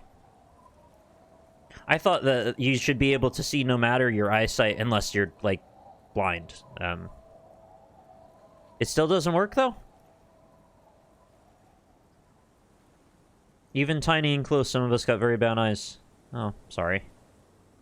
I thought there was a physical reasoning for why it should work for anybody. I must be misunderstood. Apologies.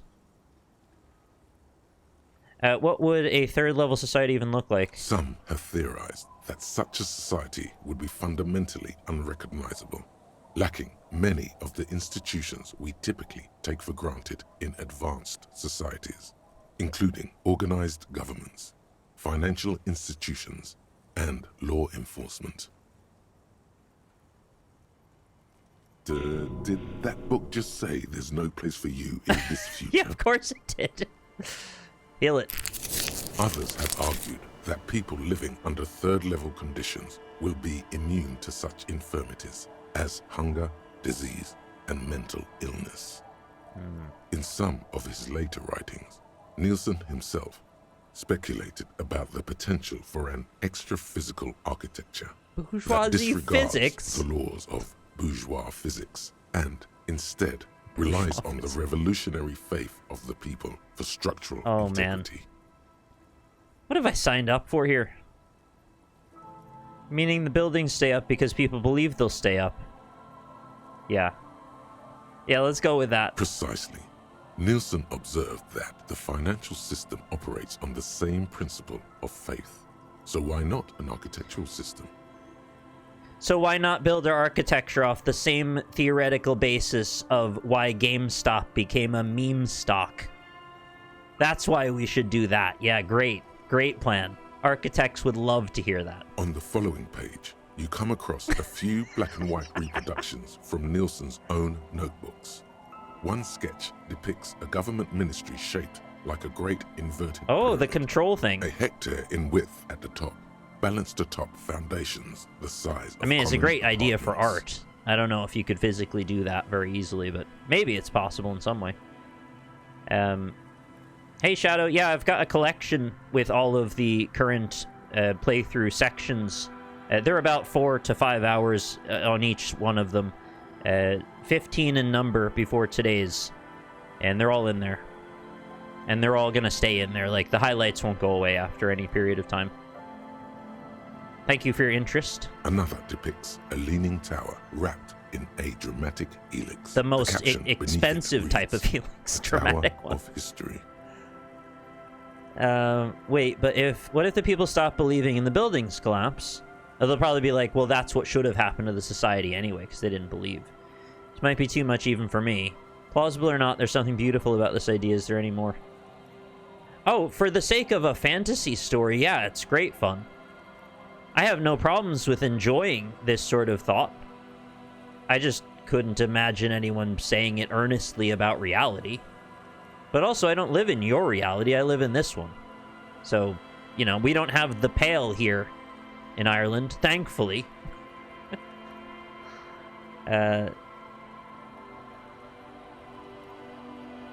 Sure. Is there any more? There is no more. Oh. You've reached the outer theoretical What if I believe there's more? Communism. I believe there's 300 pages now. Less than 200 pages. If you'd like to read further, may we recommend a brief look at Occidental architecture? Oh, that sounds great. I'd love that. Where do I buy that? At the bookstore, probably. Okay, book's complete. I'm sure Kim's thrilled. Return to the group for discussion. We'll see if that happens. It may or may not. Apricot chewing gum scented one. August 2nd. Early This is going to be summer. big. You're getting off the streetcar in Le Jardin, east of the river. Her father Is that in and mother a Jamrock? are middle class. The nylon of her little jacket rustles next to you. Who's rustled? In the dark, like autumn leaves. Her heels click on the pavement.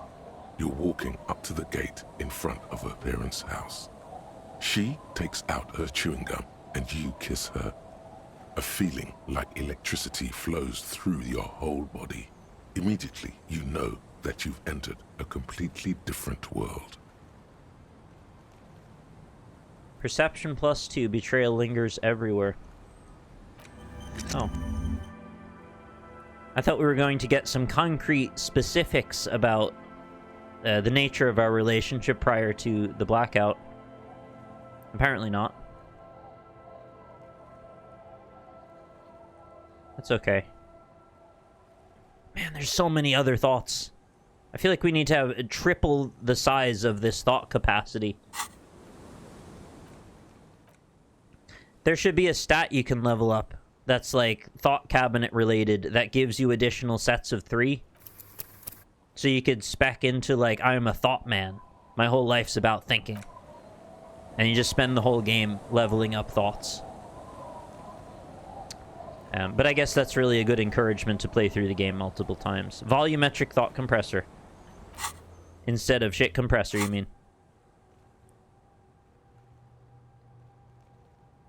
Yeah. There isn't something like that, is there? Every time I think I've got the game figured out, it throws some other curveball that's just like, oh, there's a system for that, and I just didn't even understand. What am I doing now? I'm organized as I can be. I don't know how to figure out where the shot came from because I've looked everywhere and it doesn't give me anything. And I don't know where to look for the murder weapon because I have to locate a working firearm that shoots 4.56 ammo. Oh, that's a great idea, Rolf. Combine your thoughts into one super thought to free up the rest of the slots in that category. I like that idea. Kim's very patient, yeah.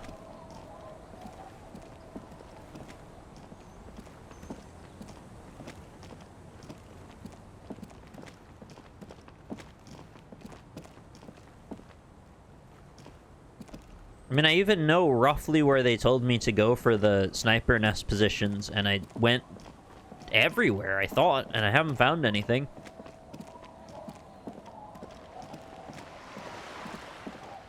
Unless I walked in the position that I was meant to, and maybe a tiny one of those purple circles appeared over my head. Maybe I glanced at chat for the instant it was there and didn't notice it. Stranger things have happened. 11 of them, to be specific. Can we see the journal again? You sure can.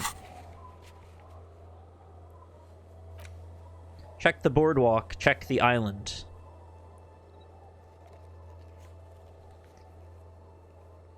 Chat wouldn't let you get away with that.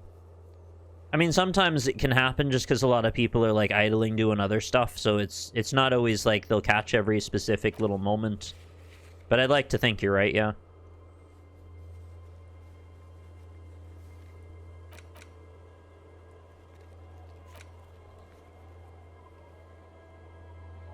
You caught me, Jemmy. Where's the Find Your Lost Gun quests? Nope. None of those. Gun's gone. Have I missed my opportunity to find my gun? Is it time limited?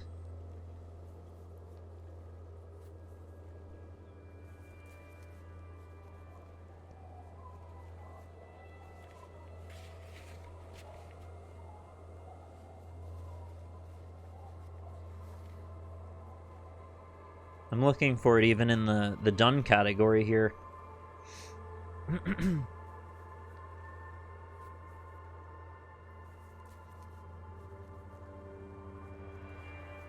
When was the last time you talked to Everett?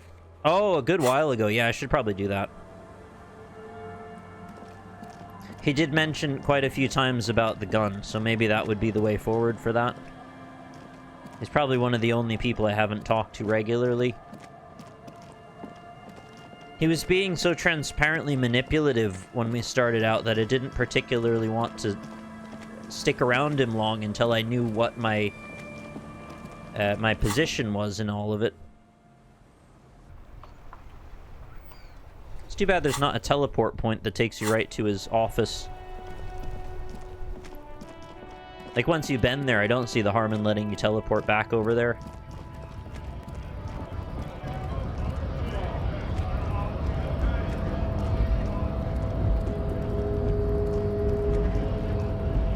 Everett's Team Harry, he even said so. Well, if he said so, it must be true.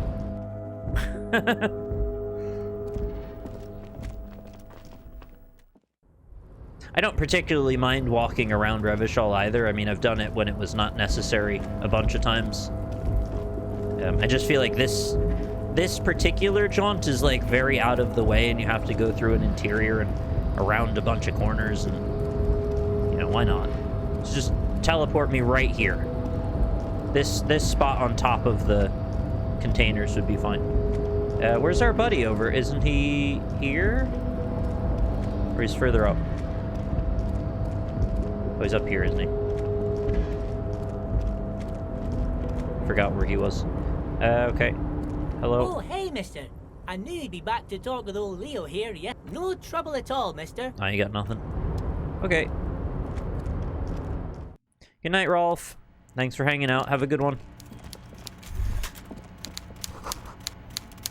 This is not a fishing rod, is it? It's a tree?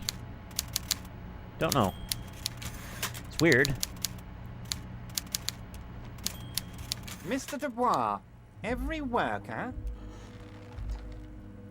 is a living god. Is a member of the board, I know. That's right, Mr. Dubois. I see the socialist democratic fervor now burns in your heart, too. How can I help you today? I just finished investigating the local drug trade, or remember the container I asked you about. Turns out there's a mega-rich light-bending guy inside. Or I'm reconsidering opening the door you asked me to open. Perhaps it will help me somehow. Oh, I was not willing to bend on that, but maybe I have to. Alright, we'll talk about the drug trade. Ah, yes. Your side investigation. Thank you. You've got some spirit clearing up phony drug accusations alongside this murder. I'll talk to the mayor and see if I can get you the key to the city, Harry. Now let's talk real business. Actually, Revachol doesn't have a mayor. Yeah, I could kind of tell. He refuses to discuss it further. It's probably just a small nuisance to him. Not even a speck of anger in his voice. That's that then. Okay. Alright, so... Remember the container? Mega rich light bending guy? Oh my god. How did that get in there? How did that get in there? Pesky mega rich light bending guy. He's so rich he could get in anywhere. Damn it to hell, Harry. I specifically told my guys to check all the containers for mega rich light bending guys. I know, right? That's what you have to do or they'll sneak right in. Nothing can stop an innovative mind. I think he wants to take down the proletariat, Everett. Kim, tell him he was there. Oh, because he doesn't... I didn't even read that as, like, he doesn't believe me. I just thought he was being weird. I don't know. Tell him he was there. There was a guy in the container. But he didn't bend any light. That was in the detective's head. We had a... There was, like, a percentage thing. Honestly, guys... We might be moving all kinds of suspicious things through this harbor, but I won't be caught transporting the light-bending mega-rich. I have a reputation to protect. He gave me stock tips. The transportation of the mega-rich should be more tightly regulated. It doesn't seem like he was safe. You should be honored by the presence of this magus. He was of half Revacholian blood and amassed his wealth using the mysterious bond of nationhood. For God's sake, you're a socialist. You're right, Harry. I am a socialist. I'm going to catch the mega-rich guy inside the container and harvest his energy to power the harbor's fog lights. Sounds very practical. I shudder to think what you're going to tell me next, Harry. I mean, he's right there. We could just go look. Not for 1 second did he believe there's an actual mega-rich person somewhere in his container town. Let's talk about my lost gun. Yes, yes. My best men are tracking it down. Some kids saw some other kids running away with it. The Weiss-Weisman coefficient. Yeah, that's the one. Paranoid schizophrenic might have it. Leads are being checked, Thank Harry. you. What's that, Harry? You're getting a little pale. Is it the words paranoid schizophrenic? Oh, I really have to open the door, don't I? One sentence? Don't worry, it's just a lead. It'll probably turn out to be nothing. What does that say that he doesn't believe this thing happening in front of him? I can infer several things, yes. He's quite happy to have a worldview that is of his own control and not to be persuaded. A fantastic change of heart, Harry. Go talk to Manana down by the gates. He'll brief you and give you the key. Oh, I like Manana. He's nice to talk to. And just like that, it's happening. The roller coaster is moving. Too late to take it back now. The last roller coaster I went on tried to kill me. Just open one little door.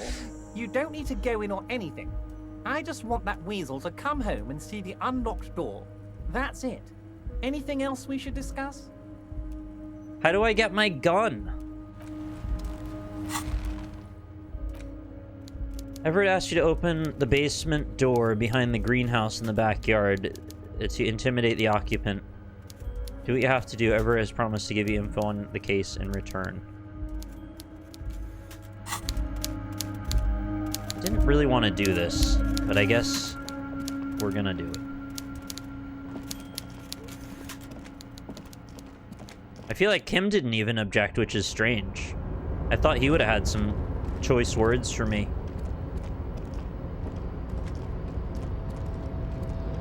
I can still not do it, but I don't see any way to get to my gun now. I don't need to do this. Can I talk to Manana and then not do it?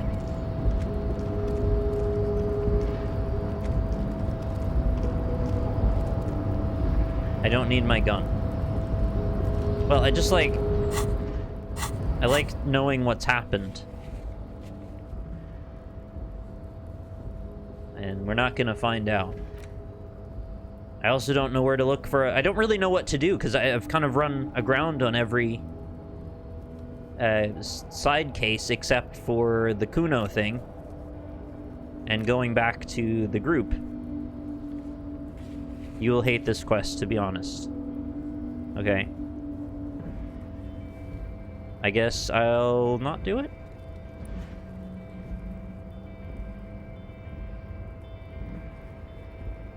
I'd prefer not to do it. I didn't want to do it in the first place. I just thought it was the only way forward with Everett. Because it's really literally the only option left that I hadn't clicked on. And he had nothing to say about the gun. But where will I go if not for this?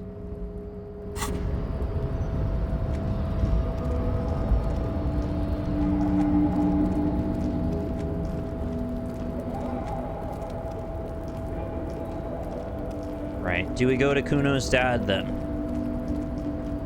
And risk, I don't know, potentially getting in a fight?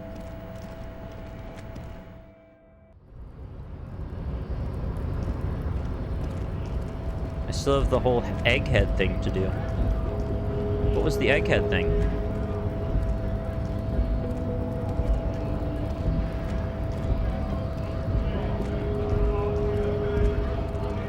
I weirdly don't remember that there was more for him.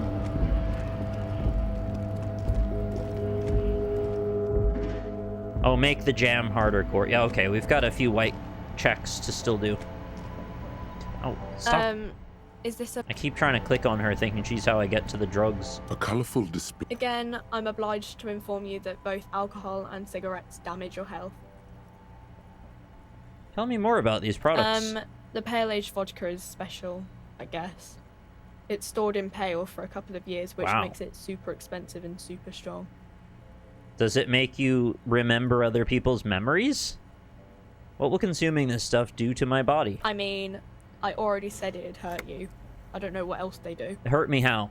She stares at you unsure. Substances give powerful bonuses to your main stats at the cost of damage to your health or morale. Cigarettes raise your intellect while damaging your health. Alcohol raises physique while damaging your morale. Use medication, like Nosafed and magnesium, to counteract... Thank you, tutorial.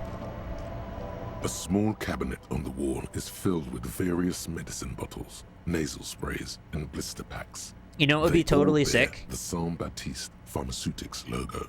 Imagine there was a single minute on a single day where if you walk into that the cabin with the one red chair in it, you can meet Tutorial Agent just sitting in that room. You just have to know what that minute is and get it to stop exactly then to then go in. Wouldn't that be fun? Okay, here. I hope Saint Baptiste makes you feel better or something. I keep having to buy these, so I'll get 2 more.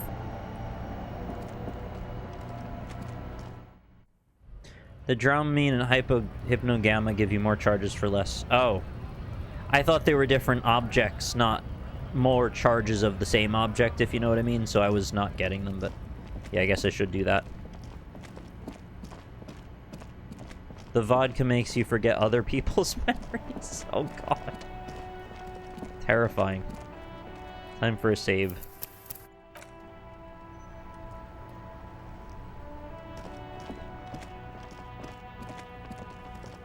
Oh, there's no cut through here. Why am I going this way?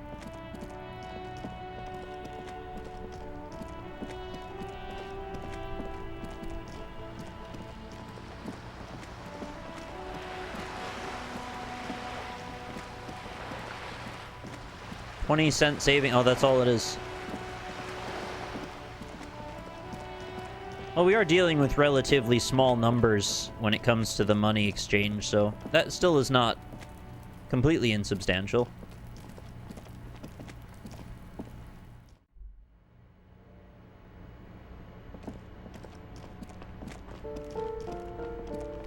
I guess I'll save now that I'm in here.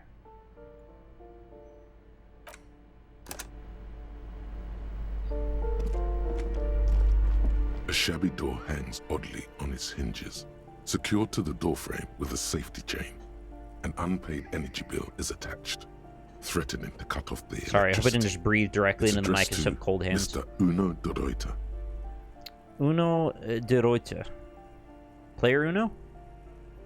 Looks like we found where Cuno's dad lives. Point to the bill on the door. The place comes with 3 months' worth of utility bills. Wow, what a deal.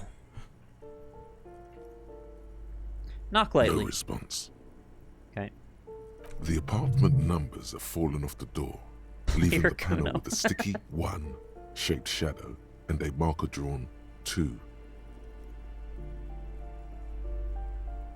You'll need to equip the chain cutters to enter. Snip right through the metal.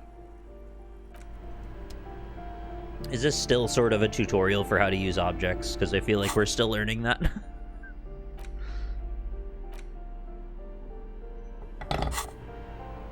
A shabby door hangs oddly on Did its I just equip the right thing? I did. When I saw it in his hand, I thought I remembered it being bigger than that.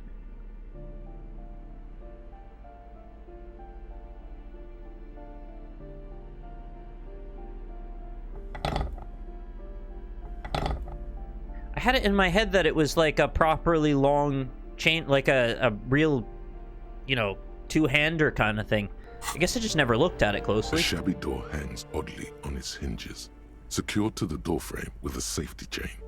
An unpaid energy bill is attached. Snip. Snip. The cutter goes through them like dead leaves. Wow. The links fall to the ground on the other side of the Dead leaves. That's like nothing. Don't let the quiet fool you. The beast is in there somewhere, ready to rip you to shreds with a broken bottle. No, I know the pry bar is different. I was just thinking I had a different vision of what the chain cutters look like in my head, and I just made up that they were big. I don't know why. I know there's no stopping you, but let's at least make this quick. I'm not even talking about the bigger pry bar either. I know this one, this thing looks like the boombox. I'm just dumb and made stuff up, that's all. Okay. Oh, thought we needed the flashlight for a moment.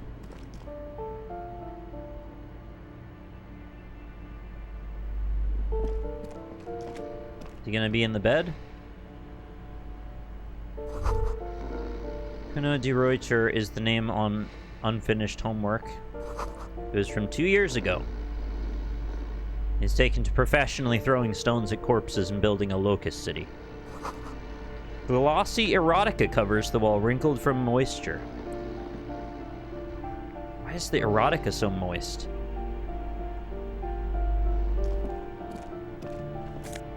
Oh. I'll take his little bit of remaining money, I guess.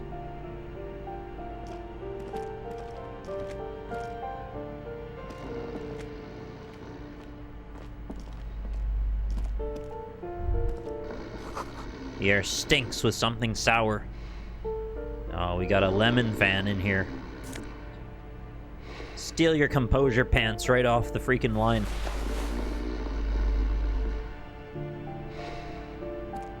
A bundle of clothes heaped on the bed. A stained parka, some towels and a duvet. Some socks even. A dovet. In the dark, it looks like a nest. Hold up, Lieutenant. Look at that pile of clothes. Mm-hmm. Slowly reach out your hand. Something underneath there is breathing. It's just a badger. It doesn't give a shit that you're a cop. Stop your hand now, or you're gonna die. Very dramatic Half-Life. It's not too late. No one's going to blame you for backing out. You don't have to do this. Just get out. Keep extending your hand towards the pile. Your hand touches a greasy duvet covered in cigarette burns and ketchup stains. You hear a growl. There is something alive underneath. Told you it was a badger. It's deep, in suffering somehow. Pull the blanket. You see a 60-year-old, fat, red-headed man passed out from large amounts of alcohol, and God knows what else. The smell of shit rises from his mouth. You don't have to take him down. He's already down. Is this Cuno's father we're seeing? Well, judging by the color of his hair, I would say yes, it is. The lieutenant's right. The man's unwashed hair bears a familiar ginger tone. Even the hair on his chest is coppery. The light from the window falls into his half-open eyes. There's still plenty to be scared of here. Just not what you thought. I was expecting something worse. I can't believe it. Cuno's dad isn't a loser. It must be someone else. Doesn't look like he's going to fuck up anyone up, sorry. He's going to fuck anyone up anytime soon. The missing word there threw me. I was expecting something worse. I think he's still quite bad. I mean, what he has come to.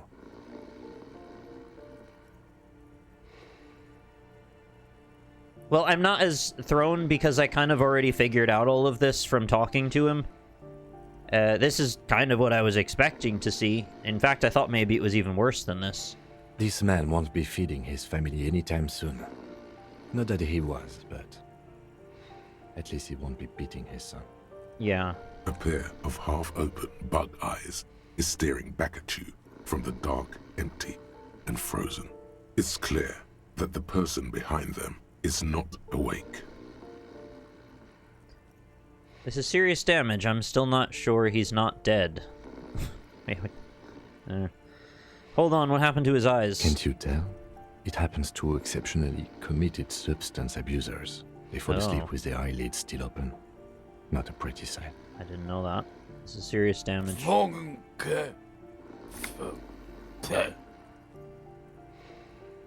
3 words managed to... Or suddenly the man starts growling. 3 words managed to escape his mouth along with the strong stench of alcohol. Look, he's trying to communicate. 98% perception check. Very high. 97. Let's do it. Figure out what he's trying to say. The man groans once again. That was a red check, by the way. But his tongue keeps failing him. It's impossible to make out the syllables. A hand emerges from the blankets, trying to gesticulate something. Ah, yeah, in that respect, you're right, Grouchy. Yeah, I didn't realize he was going to be, well, not up for a fight anyway. I still wasn't sure that he was maybe not going to jump out of the bed and suddenly rush me or something. And then it dawns upon you, clear and surreal. Pigs, he says.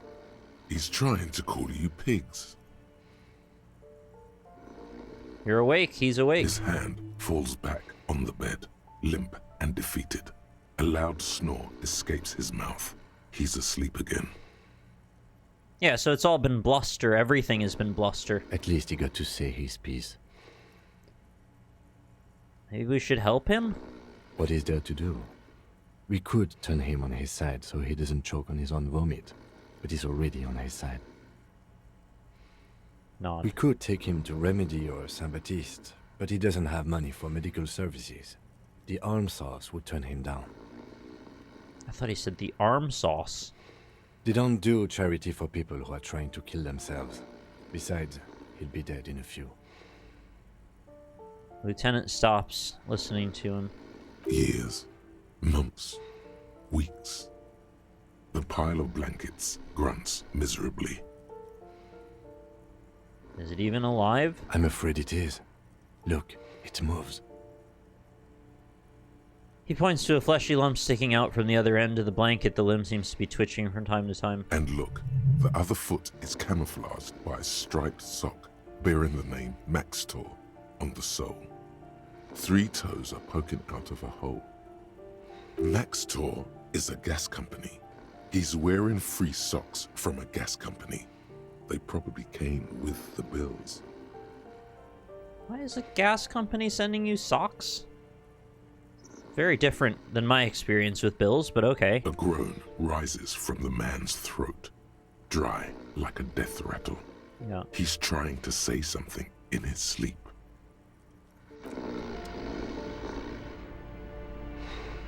Is that all we can do here?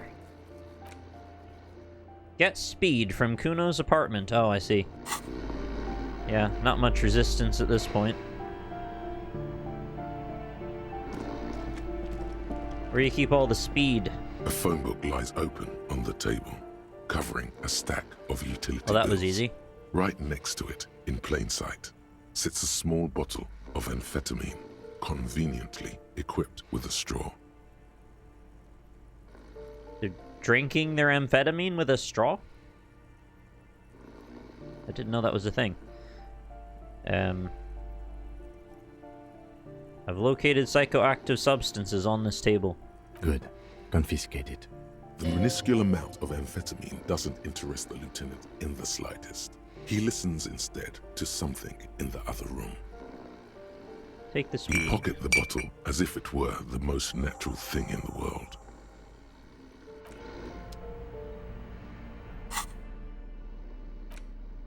Speed bottle. Oh, how convenient. Someone has equipped this tiny bottle of amphetamines with a straw. It's the Lorryman's speed on the go. Huh? Okay. Thank God for black jeans. Everyone looks good in black jeans. Combine it with your favorite book t-shirt and a yellow plastic bag to channel that laid-back trash bin raccoon meets the cool professor vibe. Or do whatever you want. It's just a pair of black jeans after all. Yeah, I should get a new pair of black jeans. I haven't had those in a while. My last pair just started to be a bit too snug, and I just kind of haven't bought a lot of pants in the last few years. What can you do? Do I shut his door? I do.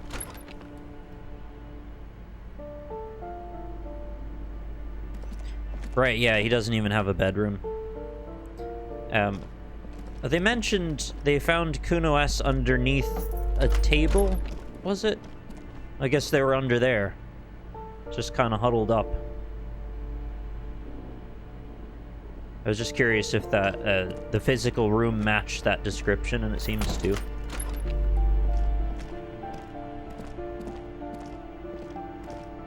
It is a very sad story, of course. Now what? Let's see what Cuno says about the whole thing.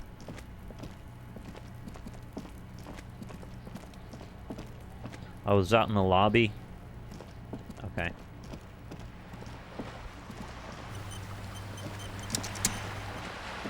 Right, I didn't really think when they said that they were inside their home, they may have just meant the building. Because there is sort of like a gray area about which part of it is your home at that point.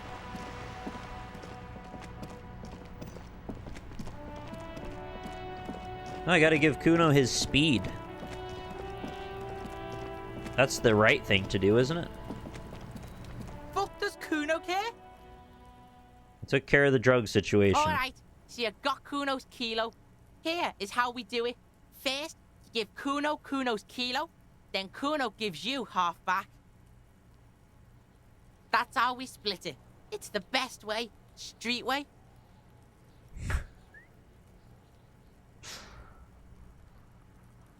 Aren't you gonna ask how I got past your dad? Word on the street is, you sent your little friend in Word just on as the a hooker, street. distraction style. That's some sick shit. He nods approvingly to the lieutenant. Not a single muscle moves on the lieutenant's face. Cuno wants to hear all about it, but first we split the kilo, then we shoot the shit. I'm keeping it. You don't need more drugs. You're 12. Yeah, I'm gonna go with, you don't need more drugs. Alright. Cuno knew you'd try that sneaky pig shit on him. Good night, Nettie. Thanks for hanging out. Tell him, Cuno! Cuno's got brains. This shit doesn't surprise Cuno. So Cuno's gonna give you one more chance. Know this, pig. Shit is major. Major fucking choice, pig! Cuno won't take this shit lightly. The pieces are moving, pig. This is fucking domino shit. It's hard to see how, Not giving a boy a bag of amphetamine would cause some catastrophic cascade response. Hard to see, but easy to feel. Somehow, this will change things. That's pretty cool that the two bits of dialogue actually lock into each other, and you might have passed one and not the other, but since I got both, we got to hear both sides of it. It's not hard to see at all. You hand out drugs to kids. The lieutenant's faith in your judgment will diminish significantly. What, if any, is the downside of not giving drugs to Cuno? None that you can see. No, you can see it. This young man has junior officer material in him. In another life, where he trusts you. No, I'm not sure I can see that. Tick, tick, tick, tick. Decision time. What's it gonna be? You gonna fuck the Cuno? I can't give you drugs. It's just not gonna happen. This is staying with me. Don't give Cuno the vial. Alright. You fucked the Cuno. Everybody, Cuno got fucked by his pocket pig. Just when we getting our business on, the pig throws it all away. I told you he can't be trusted. I told you he'd steal the shit. Relax, see? We got plenty of Kilo underground, in the tree. This ain't about that. He turns to you. This is about you and Cuno. You mismanaged this shit. Now everything is fucked between us. How are you gonna make this up to the Cuno, huh? There is genuine disappointment below the act, sire. In truth, Cuno doesn't really believe there's anything you can do to make up for this. The damage is irreparable.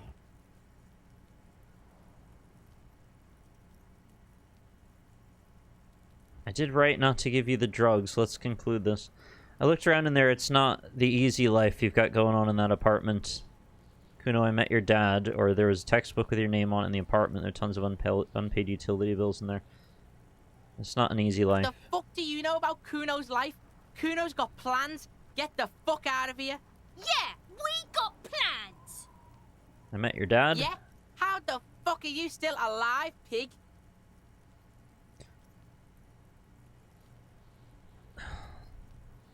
I killed your dad, Cuno. Oh god, what would he say to that?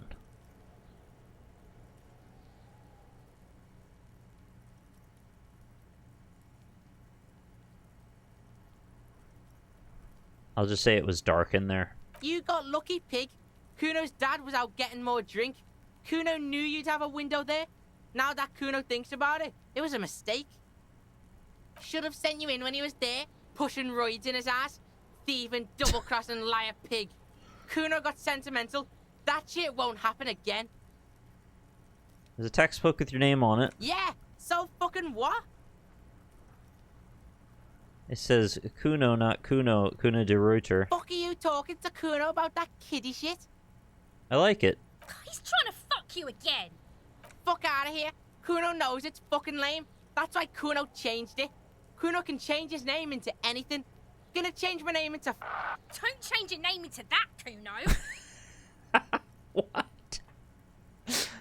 He gets so out of control he doesn't even know what he's saying anymore. There are tons of unpaid utility bills. Fuck right there where? Fucking 3 years or some shit? You can guess. Let me guess, Cuno's dad doesn't give a shit about them. That's no place to live in. You have to find somewhere else. Find a job, pay them yourself. Your dad can't handle things anymore. Let me guess, Cuno's dad doesn't give a shit. That's right. Cuno's dad doesn't give a shit about that electricity and light shit. Just wants to pound on people and drink. It's no place to live in. That's right. It's a shithole. Cuno's gonna move underground, Leroy shit, ancient shit. Cuno's gonna live in a fucking catacomb. I didn't know that was an option. Yeah, in a tomb, Cuno. Yeah, doesn't sound as nice when you say it like that. Yeah, you're gonna live in a tomb. Alright, I did right not to give you the drugs. That didn't change shit, pig. That only made things worse. Fucking social worker shit. It doesn't work, pig. It doesn't work, Cuno. Only our shit works. She must repeat it. Use every chance to confirm that version of reality. Cuno doesn't fucking... Okay. Well, we've got 2 skill points and almost a third.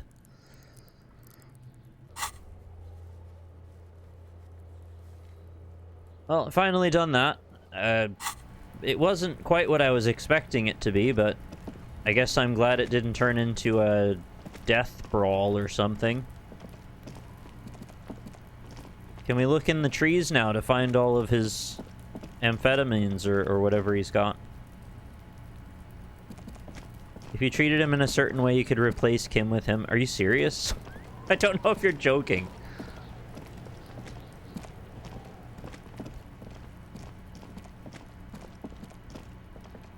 That would be very bonkers, but also, I guess, within the scope of bonkersness that this game lives within.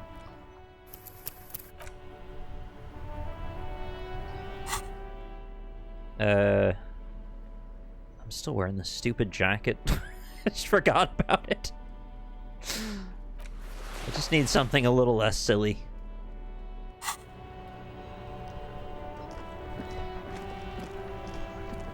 Respectfully, I do consider it spoilers, even though I'm past it, but it's fine. I'm not gonna make a fuss.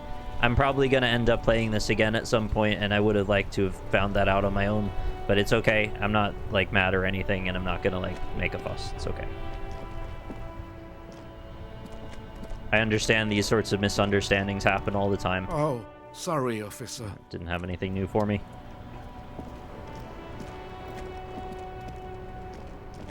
It's okay.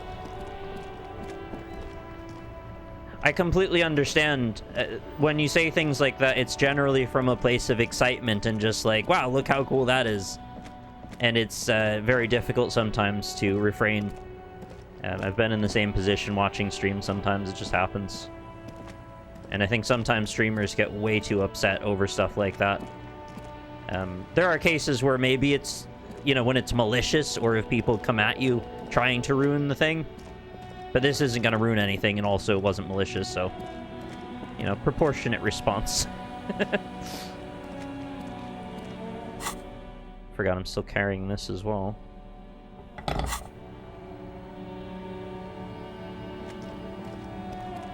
Yeah, like, you gotta keep in the back of your head, people are just so enthusiastic because they love the game and they want to share that excitement. And it's kind of hard to be upset at somebody for that.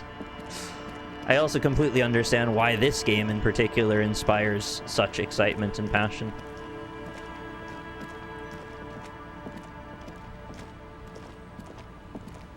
Well, I don't know what to do now. Obviously, I could go to the building. I don't really want to open the apartment door, and you said it was bad anyway, so I don't really want to do that. If I could mark it as, like, uncompletable, I guess I would prefer to do that, but it's not an option. I'd love to find the murder weapon, but I don't really have any clues about that. They just say it'll take some time, and I've identified the bullet already.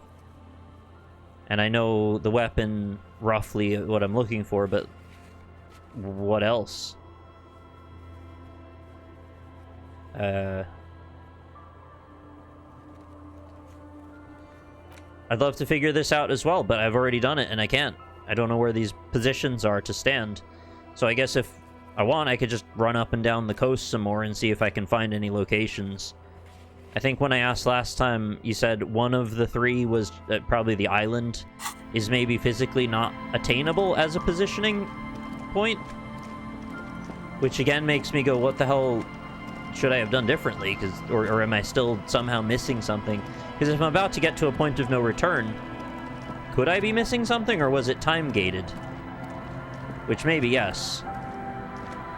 No, I haven't found my gun either, and there's no clues nor quest about it anymore.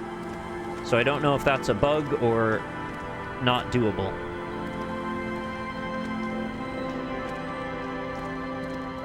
Or, okay, maybe it's through progress with Everett. Which, in order to do, I have to go deal with unlocking a door. Surely I've come in here, right?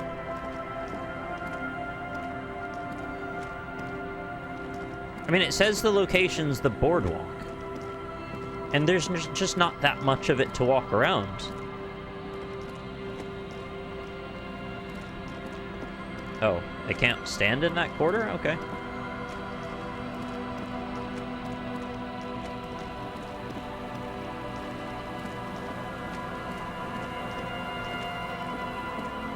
I'm still hitting tab, by the way, in case there's any random items that I've just still missed. What was that? No, you can't. You can't do that to me. What?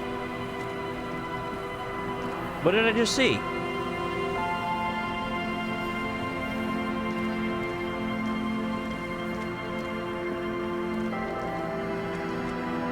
I walked up this path right here, got an idea right at this point.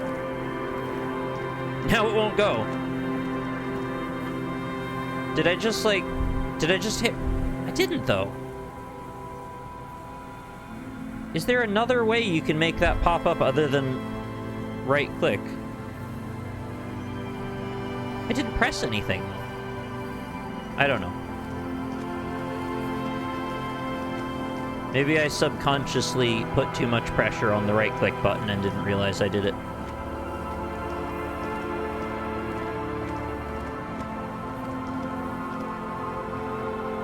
These toxic waste looking barrels, maybe they should go. Probably not great to have those there.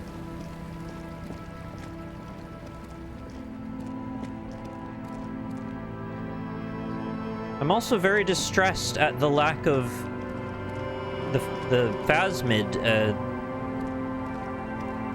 I thought we would get some new revelation about the traps or cryptozoology or something more specific or even something more abstract.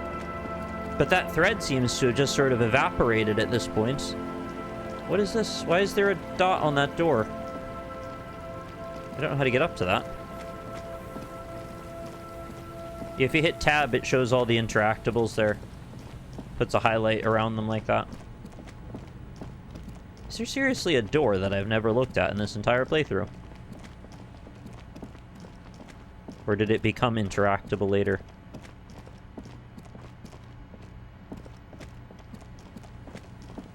There's not a chance I didn't click on that before. A door, a building, a hiding place. Could the instigator be inside? Yeah, that was added after.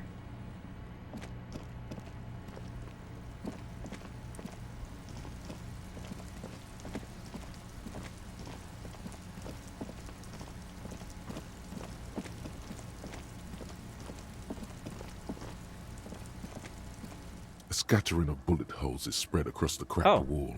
I haven't checked this in a while. Okay, there's a check for visual calculus here. We can try that. I can still do stuff in the church, right? We'll end this.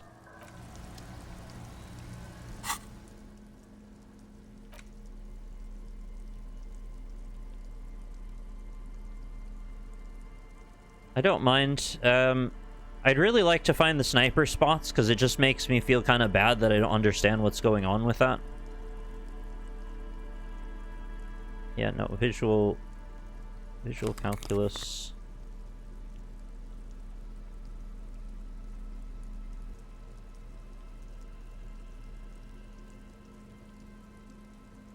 Can you just tell me that I can or can't do the sniper spots? Like, yes, you can do them, or no, you can't.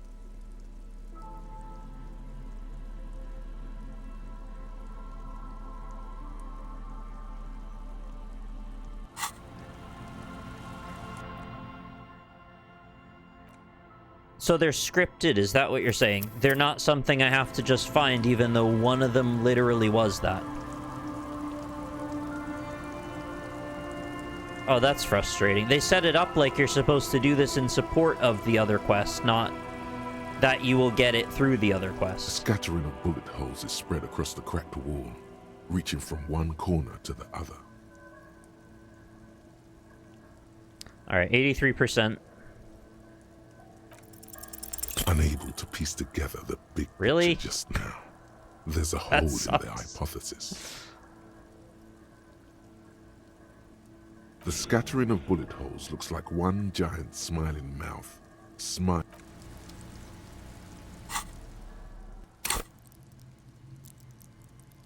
That's a bit of bad luck there.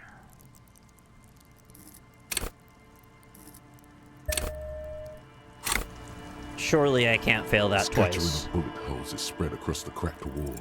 A row of ghostly shades stand facing the wall.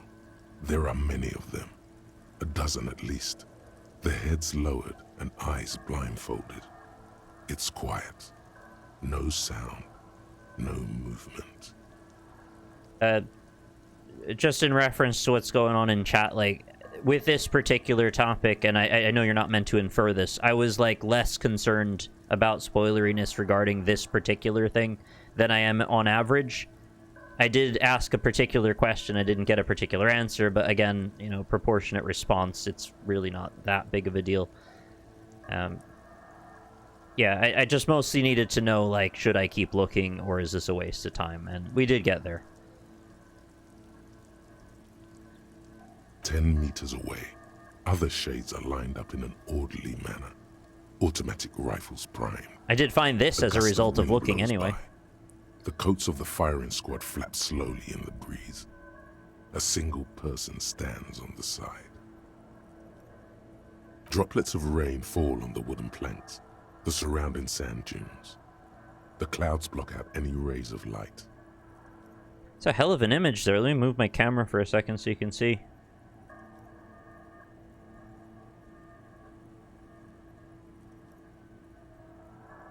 Very interesting faces. A long time has passed since the moment of this fusillading. Rain and brine have since washed all the blood away. Not a trace remains. What is this? You don't know yet? The abundance of bullet holes leads to two options. Either an inordinate amount of executions were performed here, or they did not use a conscience round, where only one soldier has the loaded rifle. Looks like this was a mass execution with everyone fully armed. I've never heard it called a conscience round before, but I have heard of that concept before. You really needed visual calculus to figure this out, Harry. Like, I know you're recovering from this blackout, but this didn't seem like a big reach to figure out. Look at the people against the wall. A host of men, probably in everyday clothes, ragged from the conflict and covered in dust. They were not sitting, a common practice for executions in some nations, as demonstrated by the height level of the bullet holes. Why do they so often execute people sitting like that? I guess just don't fall over everywhere or something, right? Like, I don't know, as awful as it already is to consider being executed, it feels like a lot of people would prefer to do it on their feet. They stand, facing the wall. It's impossible to discern any details about their personality or background. It's just out of prejudice that they want them dehumanized and as low as possible, even physically speaking. It feels like, you know, fascists being fascist, you never realize you've already won. Like, you're about to kill these people, and you still can't find an ounce of humanity in allowing them to die the way that they choose. No, of course not, because that's what fascism's about. Ordinary people, familiar, each and every one of them. Oh, to eliminate any ability for resistance, even though they're standing at a distance from them and with guns pointed at them. Comrades, the forsaken, the wretched, who tried to rise against the horrors of the world. Get the line of soldiers. 7 men in combat uniforms and dark coats, holding automatic rifles aimed at the people. Soldiers from some side, but from which one?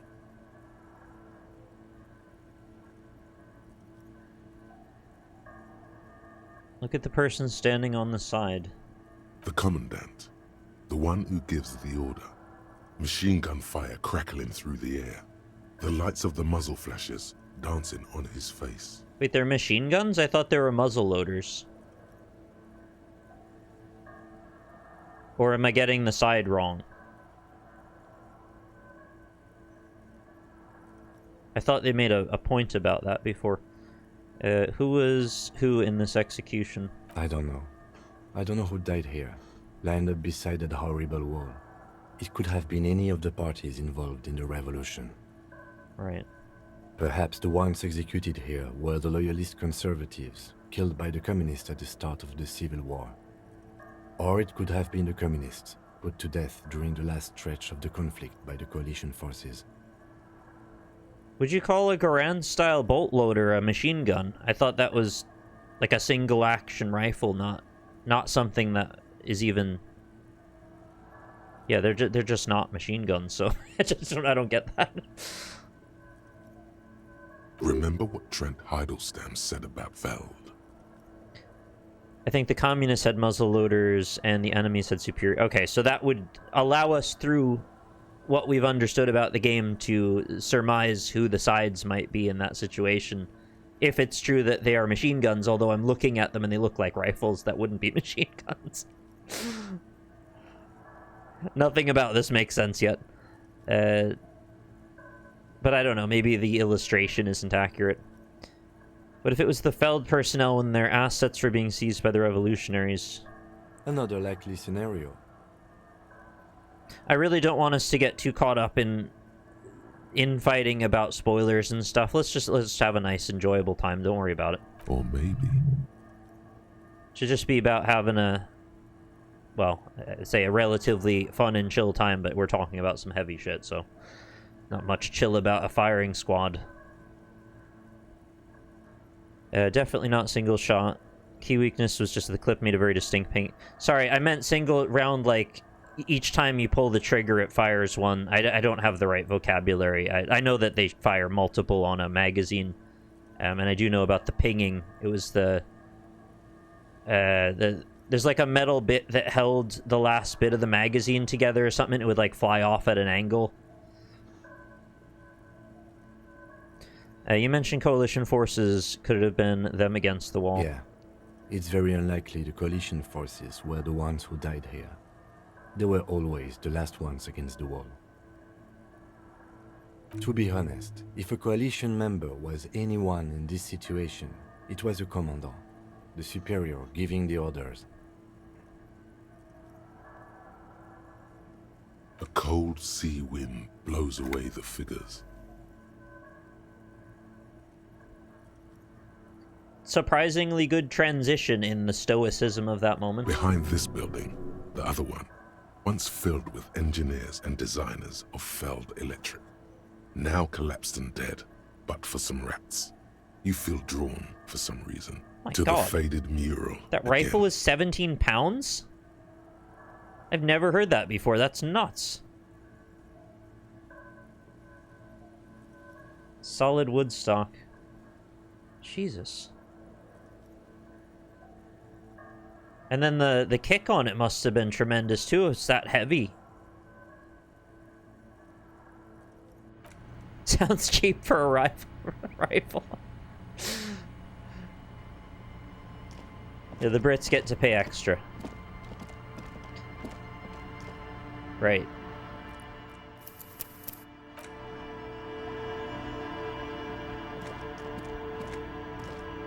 I'll add that to my extremely limited rifle knowledge. 17 pounds. Of all the World War I rifles that I know anything about, that one is the only one. How the locusts doing these days? The trap is filled with dead and dying locusts. Most of them aren't moving anymore. You still can't... Poor things. Right. A halberd weighs less. Oh my god.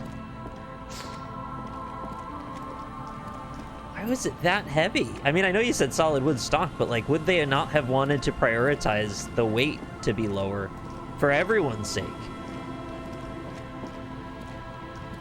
Oh, and also think about if you get the butt stock of that thing in your face. Holy shit. It's worse than getting hit with a baseball bat. The dome-shaped plastic boy. Boy.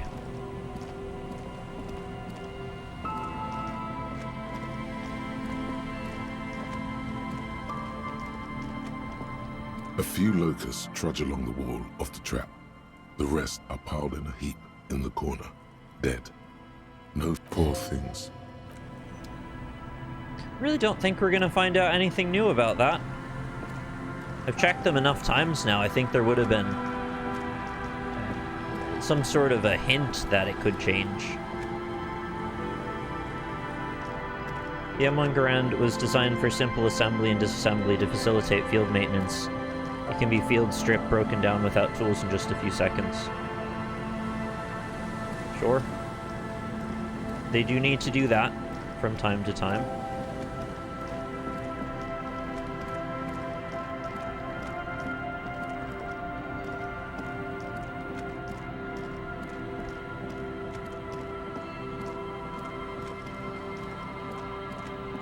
Are they still at that point now in the modern military where even with all the technology that's built into their weaponry, they can still strip the weapon down like that? Or is it like much more of a process at this point? There's no way that Pert isn't here, officer. Look how scarred the boards are. All attempts to pry them off have failed. Right.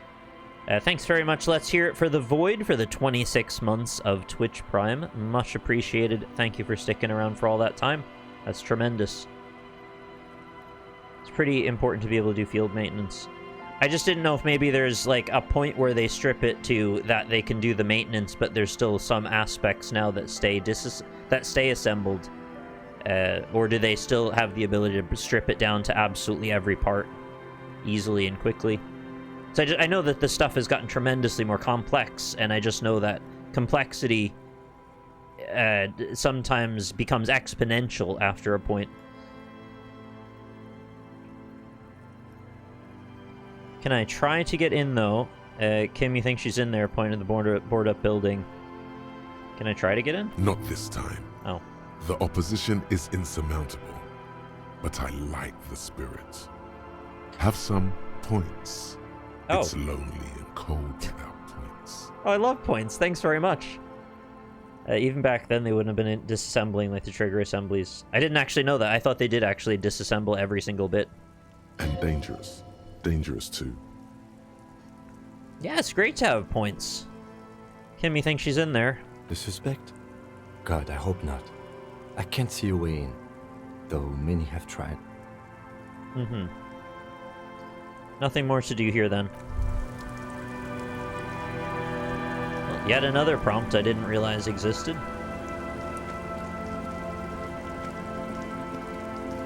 Only armorers are qualified to break them down like that, at least for Marines. Gotcha.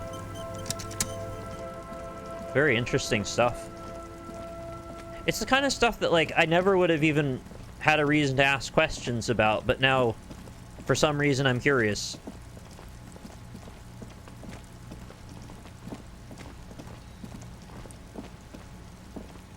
All of the logistics and planning that goes into all of these aspects of military are just incredibly complex and fascinating. So much human willpower and thought goes into all of that.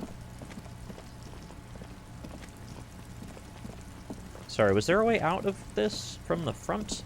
I think I get confused every single time I come in here.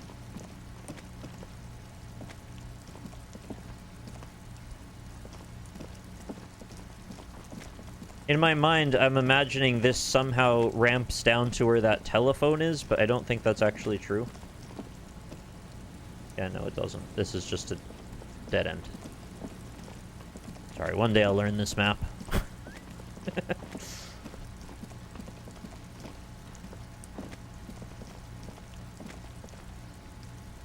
Can't go through here either, huh?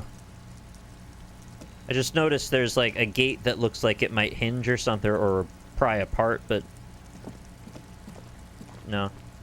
It's like a good spot to have a chain cuttable lock. Genuinely helps to be zoomed out. Yeah, I also keep forgetting to do that.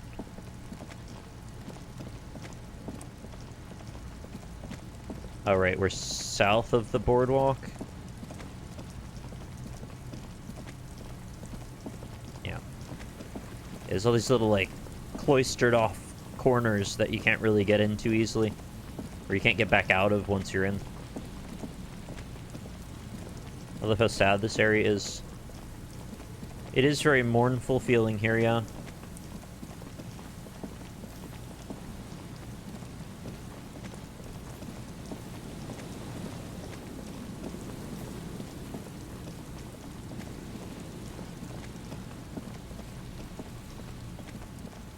Well, I guess there's nothing else to see in that corner. Here comes the dance music. Let it wash over you.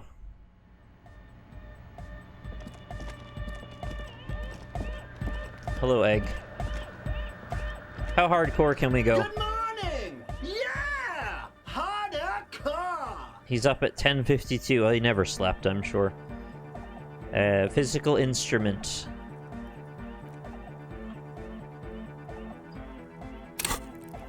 I've attempted this one a couple of times now, I think, as well. Physical instrument. There it is. Oh, right, we can't level it again. That's the problem. I'm kind of stuck on this one.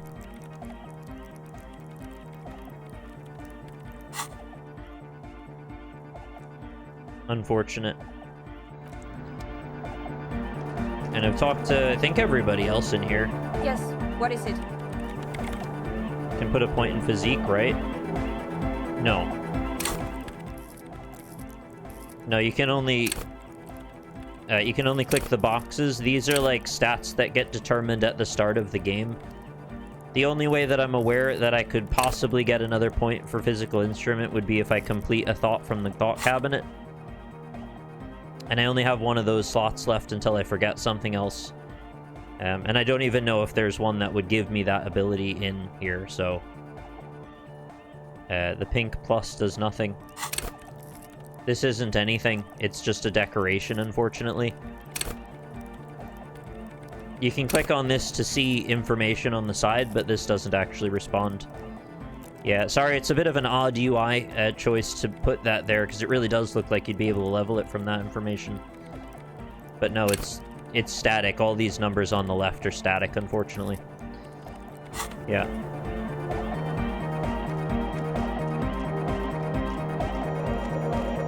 It's fine. Again, we don't have to worry about completionism to that level. As much as it's tempting to want to see everything, I don't think it's physically possible. We have an interesting setup here. Like kids preparing for a school science fair. It's pretty neat. I hope I did stuff like this when I was a kid. Are you sure about this? Something smells fishy. Nah, that's just the smell of healthy experimentation and lots of chemicals. Chemicals. Hey Andre, what's all this? This? Oh, we're trying to see if we can come up with some cool new special effects to add to the visual aspect of our club experience. Oh, it's just special effects. I didn't even expect he'd have a story, to be honest. I figured just be like, oh, that's our meth lab. We tinker with things. Art, music, chemistry. Are they just telling the truth, actually? Because they don't really have much reason to lie to me anymore, and I'm pretty sure I've proven that I'm not trying to bust them. But maybe they think that's still over the line. Okay, sounds cool. Some chemicals, when mixed, can, you know, change colour or sort of blow up. I've heard of that. Blow up! Blow up! Yeah. You're a cop, not a very bright one in their eyes. But I've also been working with them to try to advance their goals now for quite a while. I guess they figure they've just manipulated me or something. Not like, you know, in a dangerous way, or, well, we're not going to do it in a dangerous way. Please don't blow up the church after you've just gotten in. What are you going to do then? Besides, did you know that smell experiences are all the rage now at the most forward-thinking venues? Yeah, there's a lot of smell experiences to be had. Actually, if you want to talk to the communists, they're big into smell experiences. Mostly of the butt variety. Very big in art circles. I've made circles in art. Yes. Chemistry has many uses. In police work too. What's the best chemical? The young man looks startled for a moment, but then flashes you his most winsome smile. Oh, cold as ice. I love when Kim does that, like the subtle flex. Water? Yeah, that's a good one. Although, to be fair, it has killed everyone who's ever lived. Or sorry, everyone who's ever lived has died having ingested it. I hope you get to experience one of our Not last that it has actually literally killed It'll be a blast. I want to have a light smell show. That sounded weird. Feel free to come back later and have a blast with these exemplars of youthful avant-gardism. But we really need to return to the present now. Everyone who has ever lived has been drowned. A weird story that would be. Well, I guess that's Noah's Ark for you, isn't it? Such a kind and benevolent God saw no other way out other than to kill everyone on Earth and everything. Just drown all of it. Who cares, right? Start over. Whoops. Whoopsie doodles. So, man, what's on your mind? Internalize the hardcore aesthetic. Do it. Pericarnassianism is love. Kim Kardashianism is love. Aggressive. I've failed. Monotonous, but also somehow sacred, primitive, yet futuristic, like a machine, man. Nothing exists but the here and now. All are one purpose. All you've managed is a list. The parts don't form a whole. Okay. Well, that sounds great. Parts, no whole. At least we have parts. Oh, hey, man. It's good to see you.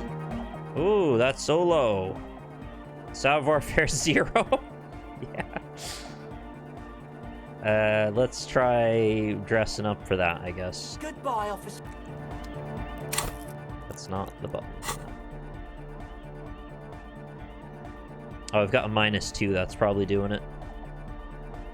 Let's start by taking off the negatives. Oh, right, just smuggling plums into the Nordic Dance Club. Maybe should have some kind of pants on. I don't know. Who cares? Maybe that's the level that we're at now for Harry. Who cares? Don't even need pants anymore. That's a look.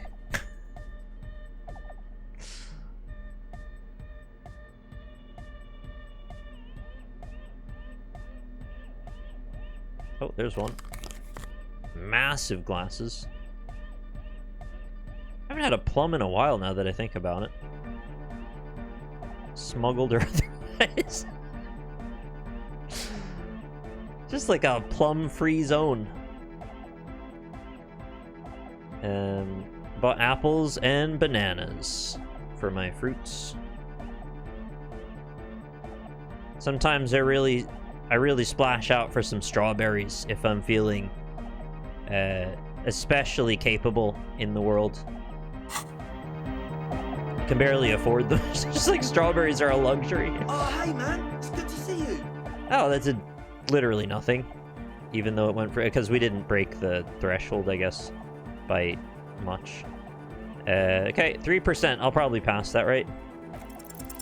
You close your eyes and dream of the shapes your body should form to bring this strange music into life. For now, such ferocity of motion is beyond you. But just imagine the moves you could pull to this futuristic beat. I'm imagining a world where I could level up my limbic system, and then you could get it to like level 69, and he just starts doing backflips and like breakdancing on the floor. And it's like a hidden talent he forgot he had.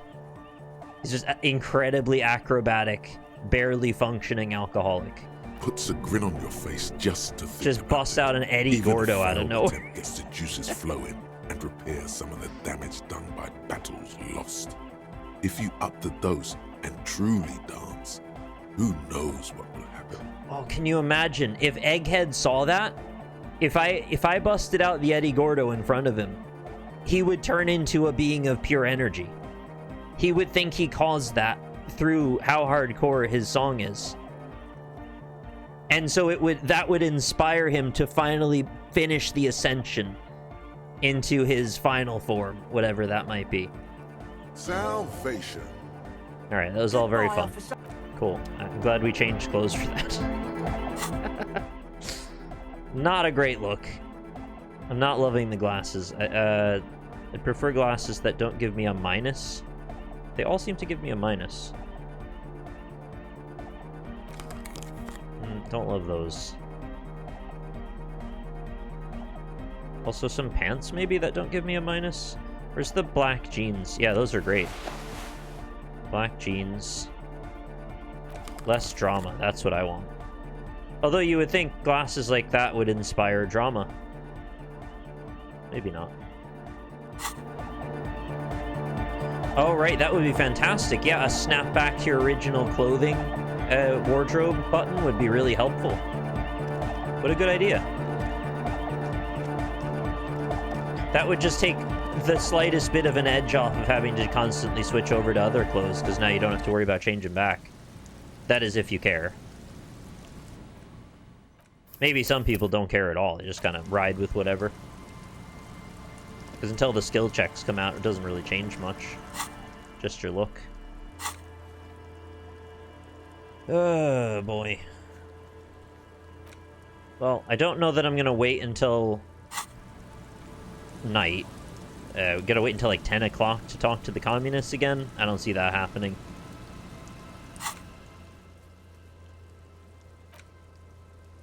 And I don't know how to find the working firearm, so it looks like I'm really just down to looking for Ruby on the coast.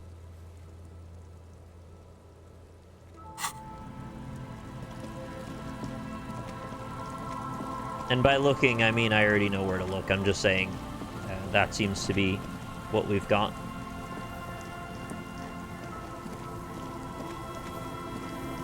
Sorry to keep you waiting so long for that. I know I also said I didn't want to worry about completionism too much, but I also just enjoy all the random interactions. And I thought maybe one of those other side stories would dovetail into something directly relevant, but it seems like all those threads have just kind of tied themselves up now.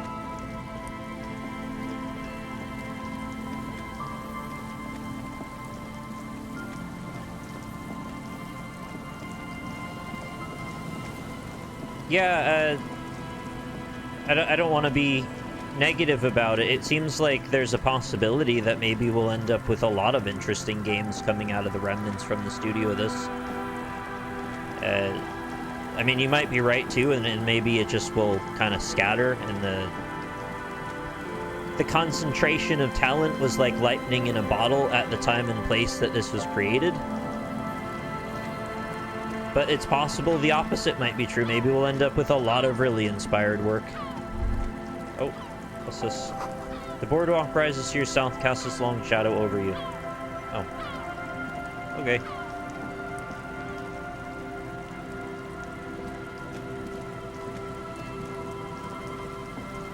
Did we check that trap? Just dead and dying locusts. Poor things. Yeah, I guess so.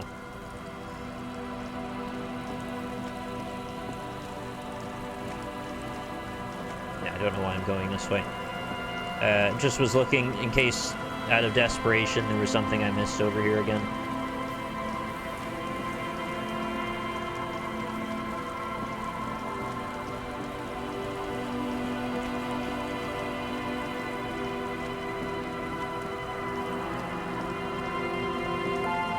Poor thing's definitely the most repeated line at this point. You're not wrong.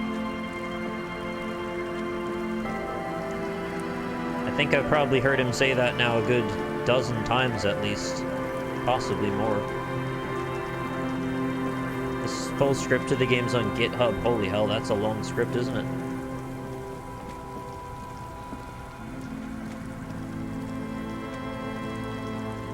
A bit of a random question, but has Ryan ever played this game through on stream?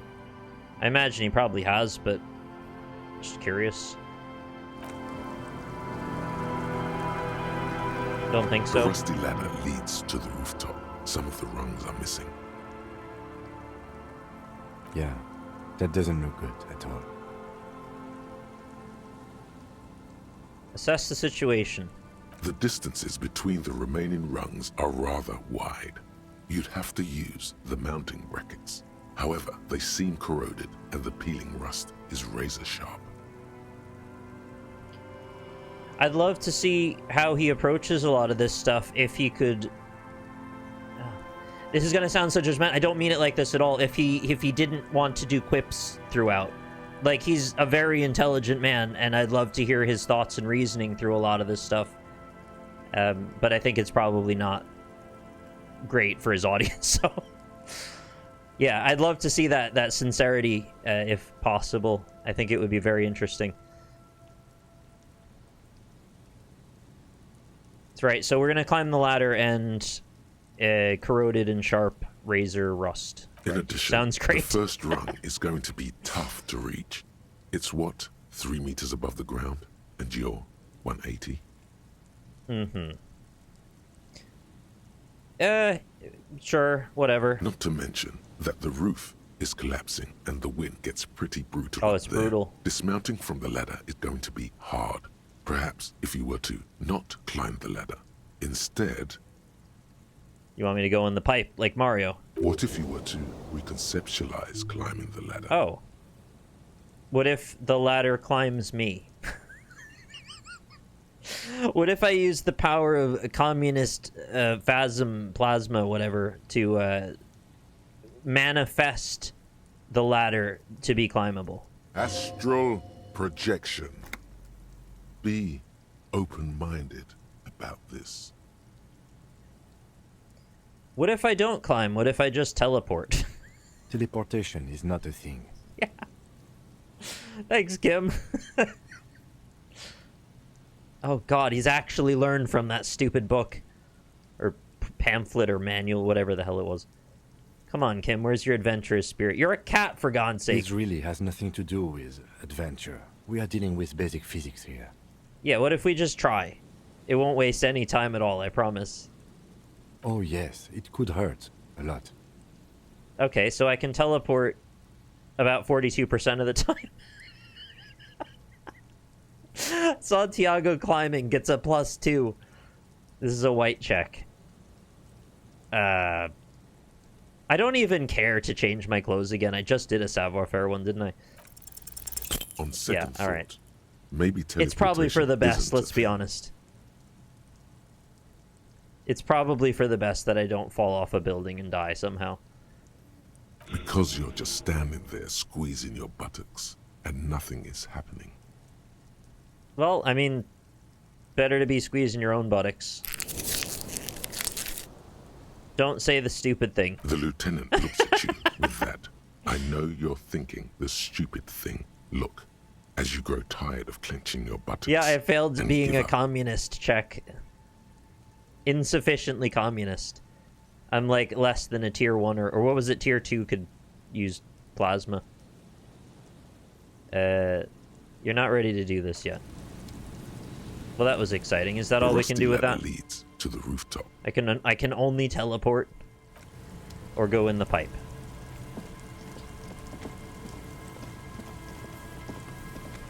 They were painting a very compelling picture that the ladder was not really accessible regardless. Even in its best case, sans missing rungs, which is kind of a big deal. It would still cut up your hands if you tried to climb it, so. An old pipe peeks out from beneath the rotten boards of the boardwalk. Dog Could pipe. this be an alternative path into the fell building? I did open a door with rhetoric. Oh, yeah, you reminded me of that and I forgot that. So maybe there are more tricks here than I realized. A building like this must have multiple doors serving various functions. Alright, stick your head in. Perhaps a basement access. There's not a pipe on earth I wouldn't stick my own head in. Your eyes slowly begin to adjust to the darkness inside the drainage pipe. The darkness inside. The lieutenant looks over your shoulder. What's in there? The pipe is sleek with rain. Sleek? Not slick? Okay, what else? As your eyes adjust, you see some trash. Crumpled up newspapers, cigarette butts. Someone has half-heartedly spray-painted skulls. Oh wow, they didn't even put their whole heart into it. And And nothing. Broken glass from bottles thrown against the walls of the pipe. A syringe. Paper scraps. We're all the same. We're all the same paper scraps. That's from a Thursday song. Could we get into the Feld building through this pipe? Given that this isn't a martial arts thriller, it's highly unlikely, and not without risk to our health either. Yeah, because what's that pipe really going into on the other end? I highly doubt there's just a room with a pipe opening into it. You ain't John McClane, boy. However, the pipe suggests there may be an entrance to the basement around. Okay, the lieutenant pushes aside the reeds and looks around. Yeah, that's probably a better idea. It means the pipe must be coming from somewhere. It's somewhere inside the building. The lieutenant's face lights up. He doesn't usually notice these little things. And it's right here. A maintenance door. Oh, that's so much better than going in a pipe. I love doors. They're designed for humans to walk through. Oh.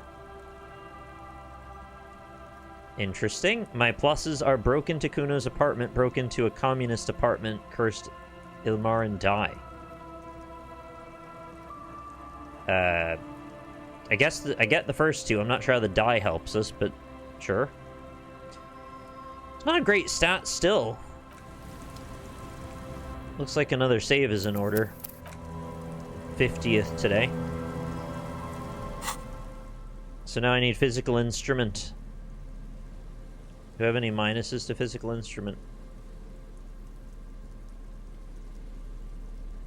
There's a plus to it. That's all.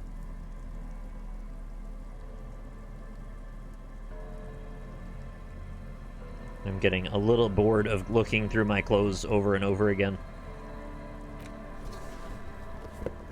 Oh, they both give you that. Alright, I guess I'll take the one with more stats then. You can hover over the stat on the left to see what bonuses and malices you have. Why do you have to back out of the dialogue to get to the clothes when they know that absolutely everyone is going to look at the stat requirement then open the clothes? Why didn't they just let you open this over top of the text in question? It's just a bit funny that they didn't let you do that, right? Every other menu is accessible too, just not this.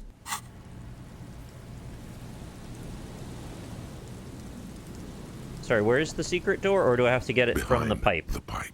Oh. The maintenance door. Rusted shut secret and pipe. half sunken in sand. It's not a good chance, but one third-ish. You and the lieutenant lean all your weight into pushing the doors apart, but you're not quite synchronizing your efforts. They slam shut again before you can enter. All right, because in some dialogues, maybe those checks are something that needs to be forced rather than something you can back out of all the time. So in the case that you've committed your clothing during that conversation, they want you to be consistent. But when it doesn't matter, they let you back out. But I would say the answer to that is simply lock it during the important ones and default to letting you change it other than that. It's fine, though. Let's take a breather and try this again later.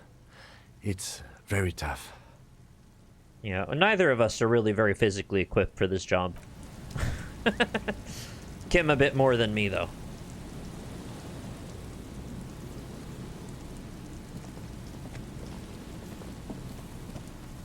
So, I guess that's the end. Can't climb the ladder, teleport, or go in the pipe, or go in the door. The rusty ladder leads to the... And that's all the ways in that I'm aware of. Do I just have to keep trying until I get that skill check, or I can't finish the game? It kind of seems like what's going on here. I have one skill point, yeah, and I'm about to get another. It's for physical instrument, though, which we can't level up. So that's not great. I can't actually attempt that one again. Second attempt at teleport. The rusty ladder leads to the rooftop. That's Savoir Faire. Yeah, I can probably do that.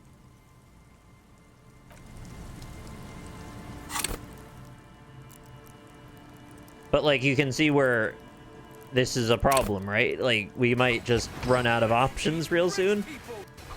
I didn't really want to throw skill points into this, but I guess it's going to happen. Native Baptist, thank you so much for the 8 months of resubscription. Thank you for sticking around the community for so long and for your support and being here in general.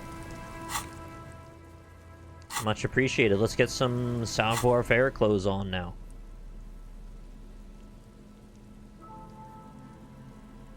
I've bottlenecked my statistics in a really unfortunate way, it seems.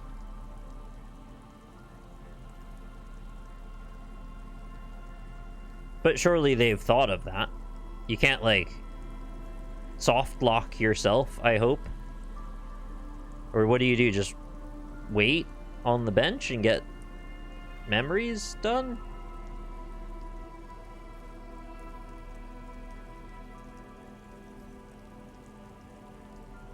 What an odd moment to be in. Yeah, the only way that I can proceed at this present moment is to either successfully navigate the Savoir Faire check, which is pretty high, to be fair. If I fail this, I could put another point into it. I think I've got a few more points available ultimately for the Savoir Faire. Yeah, I could put up to two more after this. But if I max that out, and I maxed out physical instrument, and both stats are at their full, and I have no thought cabinet thoughts that I could put in, I don't actually know what you could do after that to make it past a required check. After that, it saves. So you can just soft lock. The rusty ladder leads to the rooftop. Alright, I guess it's quite important that I keep saving then. That's all a big if, probably programmed to work after 3 tries or something.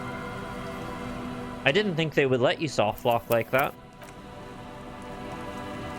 If it's a white check, sleeping on it resets it, no? I don't think so, no. The rusty ladder leads to the rooftop. Because I've run into situations not quite as drastic as this before, where I've definitely slept and come back, and it was still locked. All you need to do there we go. is close your Crisis eyes averted. and concentrate.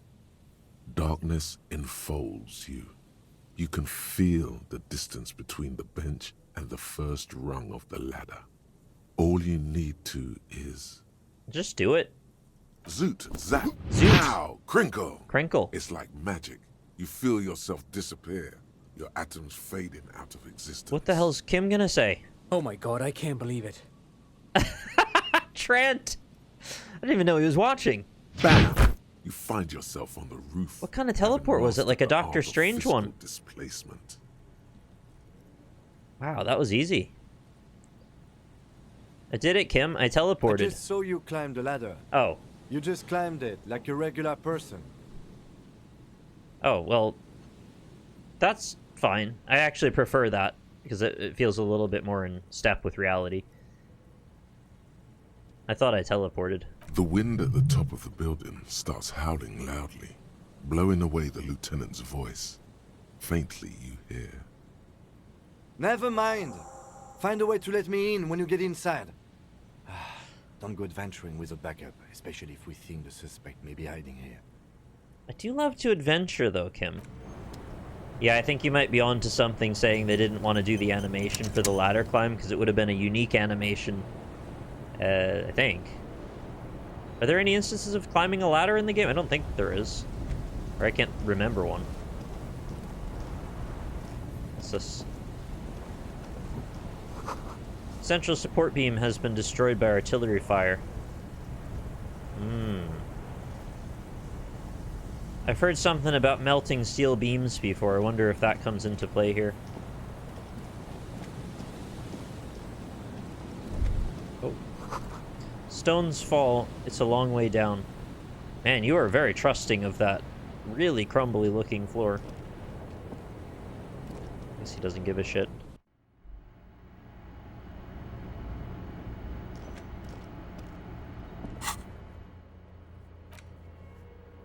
Andre Impossible. That's a sick name. Don't know why I didn't notice that until just now.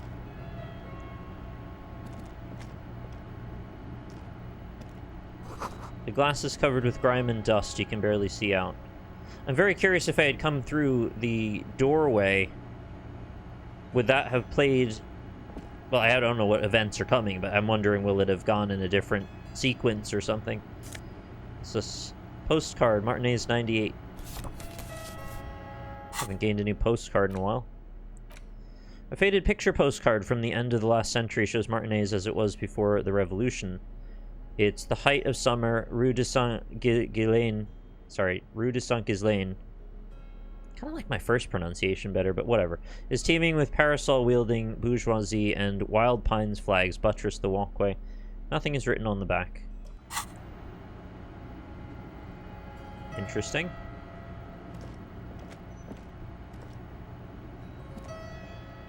I thought for a second I saw a prompt, but I think I made it up. Oh, is this a flashlight occasion? It might be.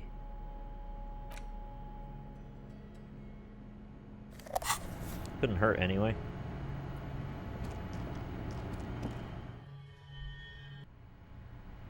Spooky. This collapse nearly sealed the basement. One can barely squeeze by. So, wait, can I open the basement door from this side? Antiquated for office furniture, last century, maybe.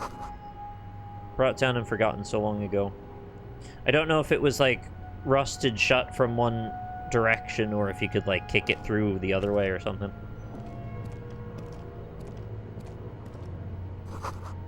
This overturned table is covered in orange mildew, crawling with something. Ugh. Oh, there he is. Two rusty metal plates that slide apart form a crude door. It's been here under the boardwalk for a while. Who's there? What do you mean, who's there? It's me, Kim. Stop playing around and help me get the door open. Didn't expect they'd pull out the old reverb plug-in for it. Well done, push the doors open. In or out, Kim, in or out? It's much easier He's a cat from cop, this you see. side. The panels on the rails slide once you dust the sand off. With the help of your partner, from the other side, the doors open with a creak. Yeah, I do feel like that too. I think it's just kind of a coincidence that we've mostly gone down a track of thoughts and ideas that have been leading to Kim's grumpiness, but he does definitely seem to be, on average, a little bit more gruff than usual. Huh. I hope no one dangerous heard that. You ready? Yes. Time to investigate these passages. Let's move quietly and not make more sound. You want to move and make sound. Not okay. running is a great way to do that. Oh. Can I even stop myself from running? What happens now if I just walk out the door? Can I just come back in at any time? Oh, there's just like a passage here now.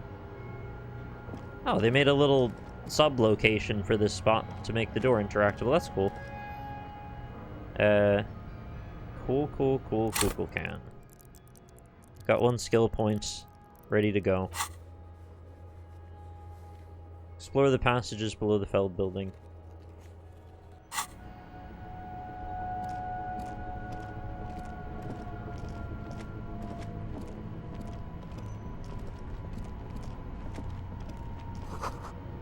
Old file folders in the cart, documents silvery with mold.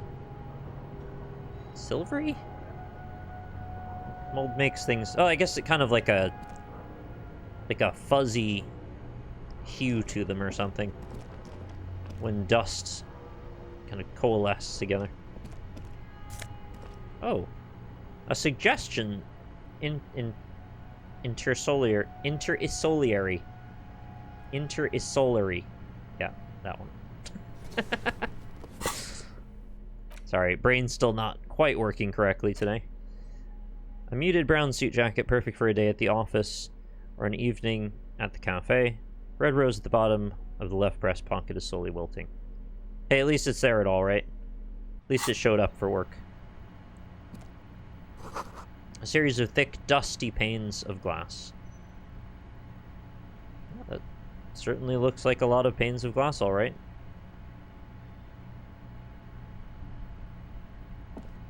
You ever seen, like a glass storage place where it's for, specifically for, like, glass craft?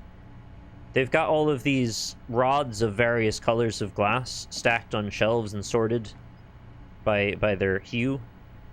It's very satisfying to see all these rods of glass together like that. And it's not something you would normally run into, so it's kind of special.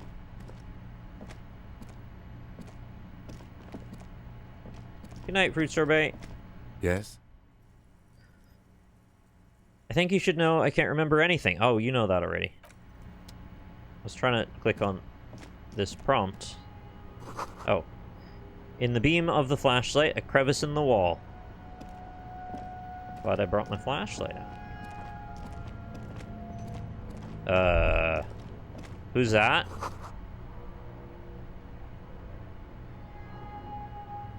That looks like me. Sorry, I didn't read that prompt out loud. These pots and plates are full of dust and spider web. Just the one, though. Revolutionary propaganda on the bunk bed, ancient flyers, and brochures. A mustachioed and mutton-chopped man, amateurishly depicted, gazes at you with sad eyes. The plaque reads, K. Mazov. There is a spider web in the lower left corner of the portrait. Look, Kim, it's Comrade Mazov. Yes, I can see that. Looks like some communists were hiding out here. They left a long time ago. I just kind of thought it was him with the rest of the beard filled in and, like, more full hair. Maybe a bit younger. Guess not. The lieutenant does not seem to share your enthusiasm. Oh yeah, we got into that before when we went into that apartment, right? And I was like, hey, don't I look like this guy? And Kim was like, no, I don't know what you're saying. Yeah, a long time ago. How long? Half a century. This was probably part of the network of defense posts the communards built against the amphibious landing. He looks around. I think the purpose of this bunker was to produce propaganda. It would have had radio equipment back then, but that's all been looted.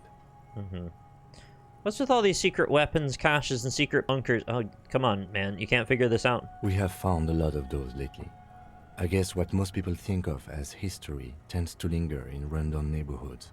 Martinez being what it is, no one has gone through the trouble of cleaning out the old bunkers. Good hiding place for someone who's up to no good. Or up to the most good. So good that the rest of us can't even find them. Maybe I should move in here. Seems cozy. Or connected, or it could be connected to the Mazov bust we found in the students' room. Millions of depictions of Mazov have been produced. Oh. They're not all connected. Besides, that looked like some student. The youths always go for this kind of stuff. Yeah, no, we did find out who it was. It was the communist guy from the reading club. Did someone have stopped through here recently? You mean like Ruby? No, I think we've stumbled on a piece of history. Right, I mean, if the place is covered in dust and there's no obvious handprints or, you know, signs of movement, I'd say that's pretty hard to fake. You know, the dust is probably there legitimately.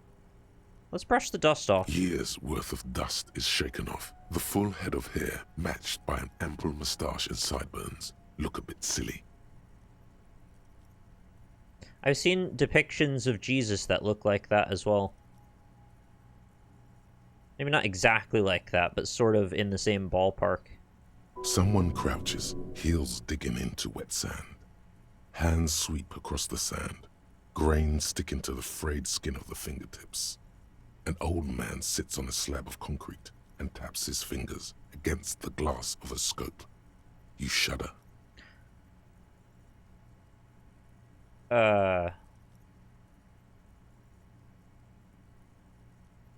Old man sits on a slab of concrete, taps his fingers against the glass of a scope. Don't tap on that. That seems pretty threatening. Oh. +1 to Mazovian socioeconomics, a revolutionary's hat. I wore a hat like that in college. I wasn't really trying to make a statement, I just thought it was comfortable. An Ushanka with the Mazovian logo, a pair of deer antlers on its silvery white front. Your ears feel cuddled and cared for by the state. Yeah, I guess it would do that.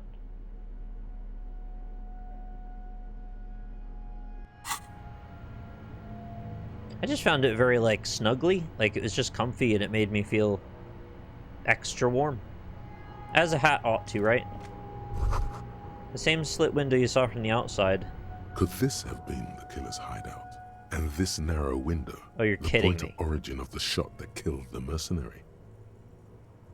You think someone took a sniper shot from the rungs of a metal ladder through a little slit?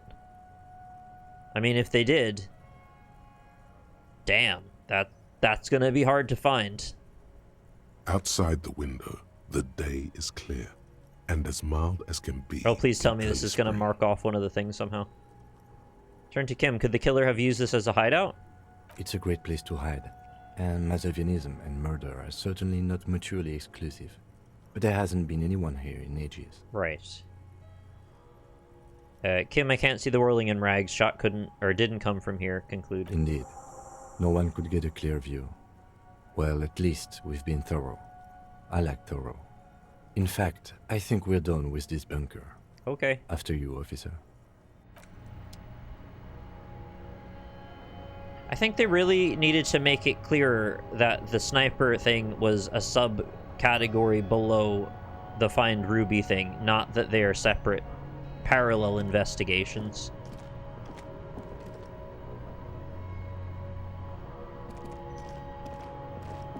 Because I really wasted a lot of time not really accomplishing anything, thinking that I was on a separate line of reasoning. And it was a matter of the UI, really, and, like, organization that led that to happen. But again, in the scheme of things, not that big of a deal. It's just, well, once you know, you know. So yeah, that was the boardwalk. Where could the shot that killed the hanged man have come from, if not the roof? This will take some checking out. Oh my god, I just realized the reason... I think my speculatory reason now of why there's you can't come back from this point is because we go to the island via the bunkers. There's an underground passage below the ocean that goes to the island now. And so we're actually probably going to spend the last act on the island. Maybe? And that probably means we're not going to be able to come back because it's story. They needed to lock me into a progress point, I suppose. That's my speculation. We'll see if it comes true. Bootprints in the sand. One of the souls appears more worn than the other. Are they talking about Harry and Kim? One of us has a worn soul. There's something in the air, an unnatural buzzing. Oh, that's electrode. You have to catch them all. That's what I'm told anyway. I don't know if that still applies in this world. Do they have to catch them all in Revachol? Oh, it's the anodic air buzzing, yeah. It's getting louder, the buzzing sound. Are we, like, under the church right now? Oh, that would be super clever if we're actually hearing the pail through the ground. Or, well, I guess we wouldn't be hearing the pail, would we? Because it does the opposite. There it is again. Like a swarm of hornets buzzing under your scalp. I hate that thought. Tingling you can almost smell. Smell the tingle. Taste the tingle. The Legend of Zelda. Lieutenant, do you feel something? No. What do you mean? A pain, a strange tingling, a ghost. Yeah, I'll go with a pain. I don't feel it, but we should still be careful. There were footprints back there, and I'm pretty sure they were fresh. Fresh Prince of Bel-Air. Hold on, you really don't feel anything. No, but you are the sensitive one. He is very sensitive. He's a sensitive soul. It's not a quib. The situation is dangerous. Kim isn't there to dissuade Harry from eating all the rocks. Yeah, I saw them too. Footprints with the right sole, worn smooth. Looks like our suspect. If she's in here, we need to plan our next step carefully. Oh, what do you mean? Once we detain a credible suspect, who knows what the Union and the Wild Pines will Oh yeah, the Civil War kicks set off. in motion events we have no control over. That could also be the third act, Civil War. I hope it's not. You will upset the balance of power in Martinez. The deadlock between the company and the Union will destabilize. Keep calm. Go over the whole situation in detail. Keep calm and carry on baggage. Keep calm and carry Grant. How bad do you think things could get, or what do you think is waiting for us there? How bad? Well, we are not responsible for what we can't predict, are we? Yes. I don't think the entire city will be razed to the ground. Oh, optimistic. Alright, he smiles in the dark. Let's try not to worry, he thinks. Yeah, let's try not to worry. If you can't predict it, there's nothing you could have done. Tell that to my anxiety, please, Logic. Thanks. What do you think's waiting for us there? I think I see a cavern. Maybe more cellars? I think we've been careful enough. We still have the element of surprise. Yeah, the bright flashlight is really good for surprises. I wouldn't be so sure. You haven't exactly been sneaking. Oh. I haven't been running either, though, right? Or maybe not. Either way, once we go deeper, there will be no turning back. There won't be no turning back. He said the thing. The Legend of Zelda Breath of the Wild. That's what he said. The title card. Alright. Oh, they're even more specific here. Enter the cavern below the Feld building when you're ready. Note, Union and cryptozoology business might end when you do. I really don't want the cryptozoology business to end, but I don't know how to continue it. The real Disco Elysium starts here. Remember when people used to say that all the time about Dark Souls? I finished all the Dark Souls games. I wonder, did I ever start them? The tunnel collapsed. You'll have to find another way around. I refuse. I'll eat my way through. Eat all the dirt. Oh, sorry. I keep forgetting to scroll the camera. Yeah, the bias angle thing seems to break a lot.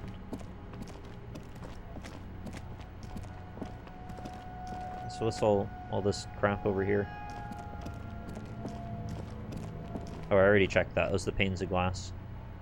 Cause me great pains and anguish. Check the door. I got this suit jacket with the rose in it. As far as I can tell, that's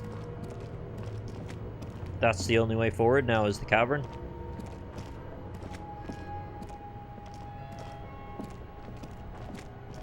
Not saying don't progress, by the way. That just that's the point. Oh, I know.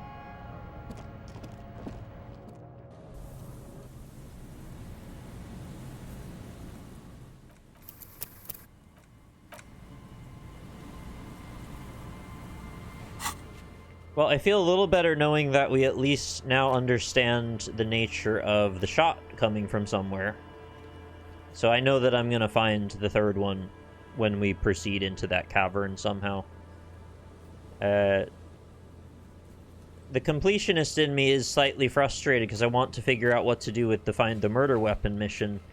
And they've now hinted that there's something I could have done with the cryptozoology. And that...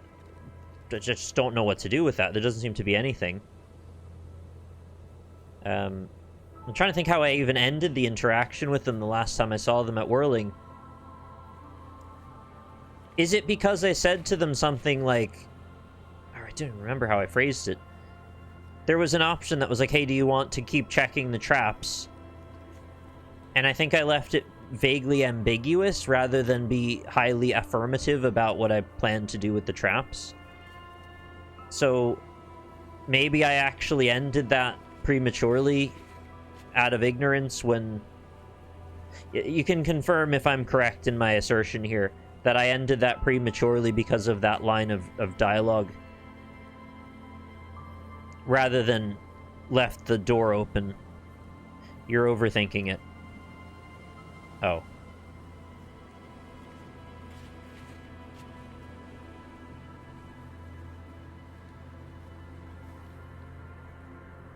What's happening? People are writing asterisk I apostrophe. I don't know what that means. Okay, well that's a fun thing. with the comma as well.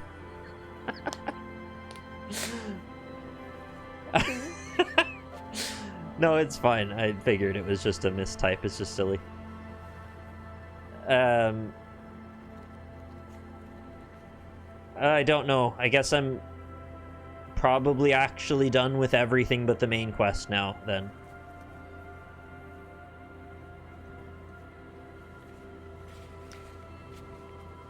Damn it.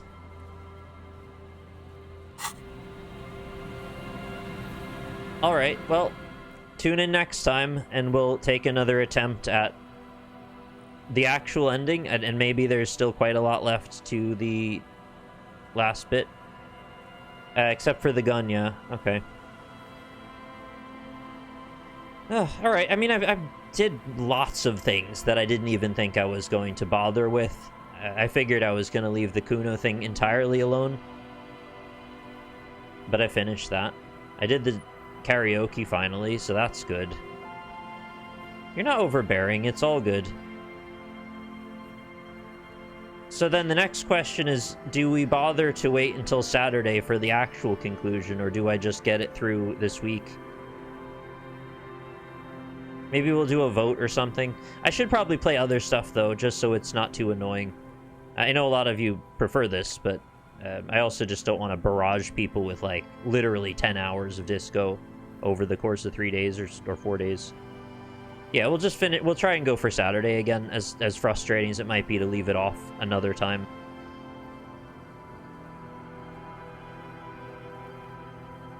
Yeah, weekend's probably best. Okay, cool. Sounds like a plan. I'll still have my usual times, though. As far as I know, nothing drastic happening this week. So we'll definitely get some of that Dungeon Crawler game in on Tuesday. I'll check in about that racing game on exotic alien planets as well. I've been playing Isaac too, just to, like, by myself, just to try to beat Eden runs, and I keep freaking failing. Maybe I need chat help for that. Keep making bad decisions or getting, like, really bad loadouts or bad random stuff. Oh, CI, I've got some bad news for you, buddy. I'm so sorry. Yeah, just about to end. Later stream on a Saturday, you think? I mean, I wouldn't mind doing that. That's fine. The only way that might be a problem is just if... No, I don't think that would be a problem, really. Well, I'll think about it anyway. Yeah, I appreciate you guys making so many difficult time choices to end up tuning in when you can. I know I haven't really set you up for the best of time schedules in all cases, with the GMT times as it goes to EST and PST. If you're unfortunately in PST, I'm probably never going to see you very much. I'm still trying to do my best with it. I know it could be better, though, so thanks for sticking with me and all. But that's going to be today's stream. I think we did achieve quite a lot, and thank you again for your tremendous generosity. Alex the Shy Cat in particular is showering me with gift subscriptions. Thank you so much for that. This was perfect for PST. Well, I'm glad to hear that. Yeah, it's a bit late on my end, but I don't mind doing a 1 a.m. stream every so often, or ending on a 1 a.m. stream. Alright, thanks so much for watching, folks. I'll see you on the next one. Make sure you check the schedule widget for times if you need them. Join the Discord if you need as well, as I do announcements over there anytime I stream, as well as you can ask questions, or if you just want to talk to people. We've got a community about 1,000 people on there. You can also follow me on Blue Sky, RockLeeSmile TV, at Blue Sky is my handle, and, I mean, Twitter still exists. I've been trying to de-emphasize it to some degree, but I'm not gone off there. I'm still just using both. Alright, cheers, friends. Thanks for watching. Have a great rest of your weekend. And, see you soon. Good night.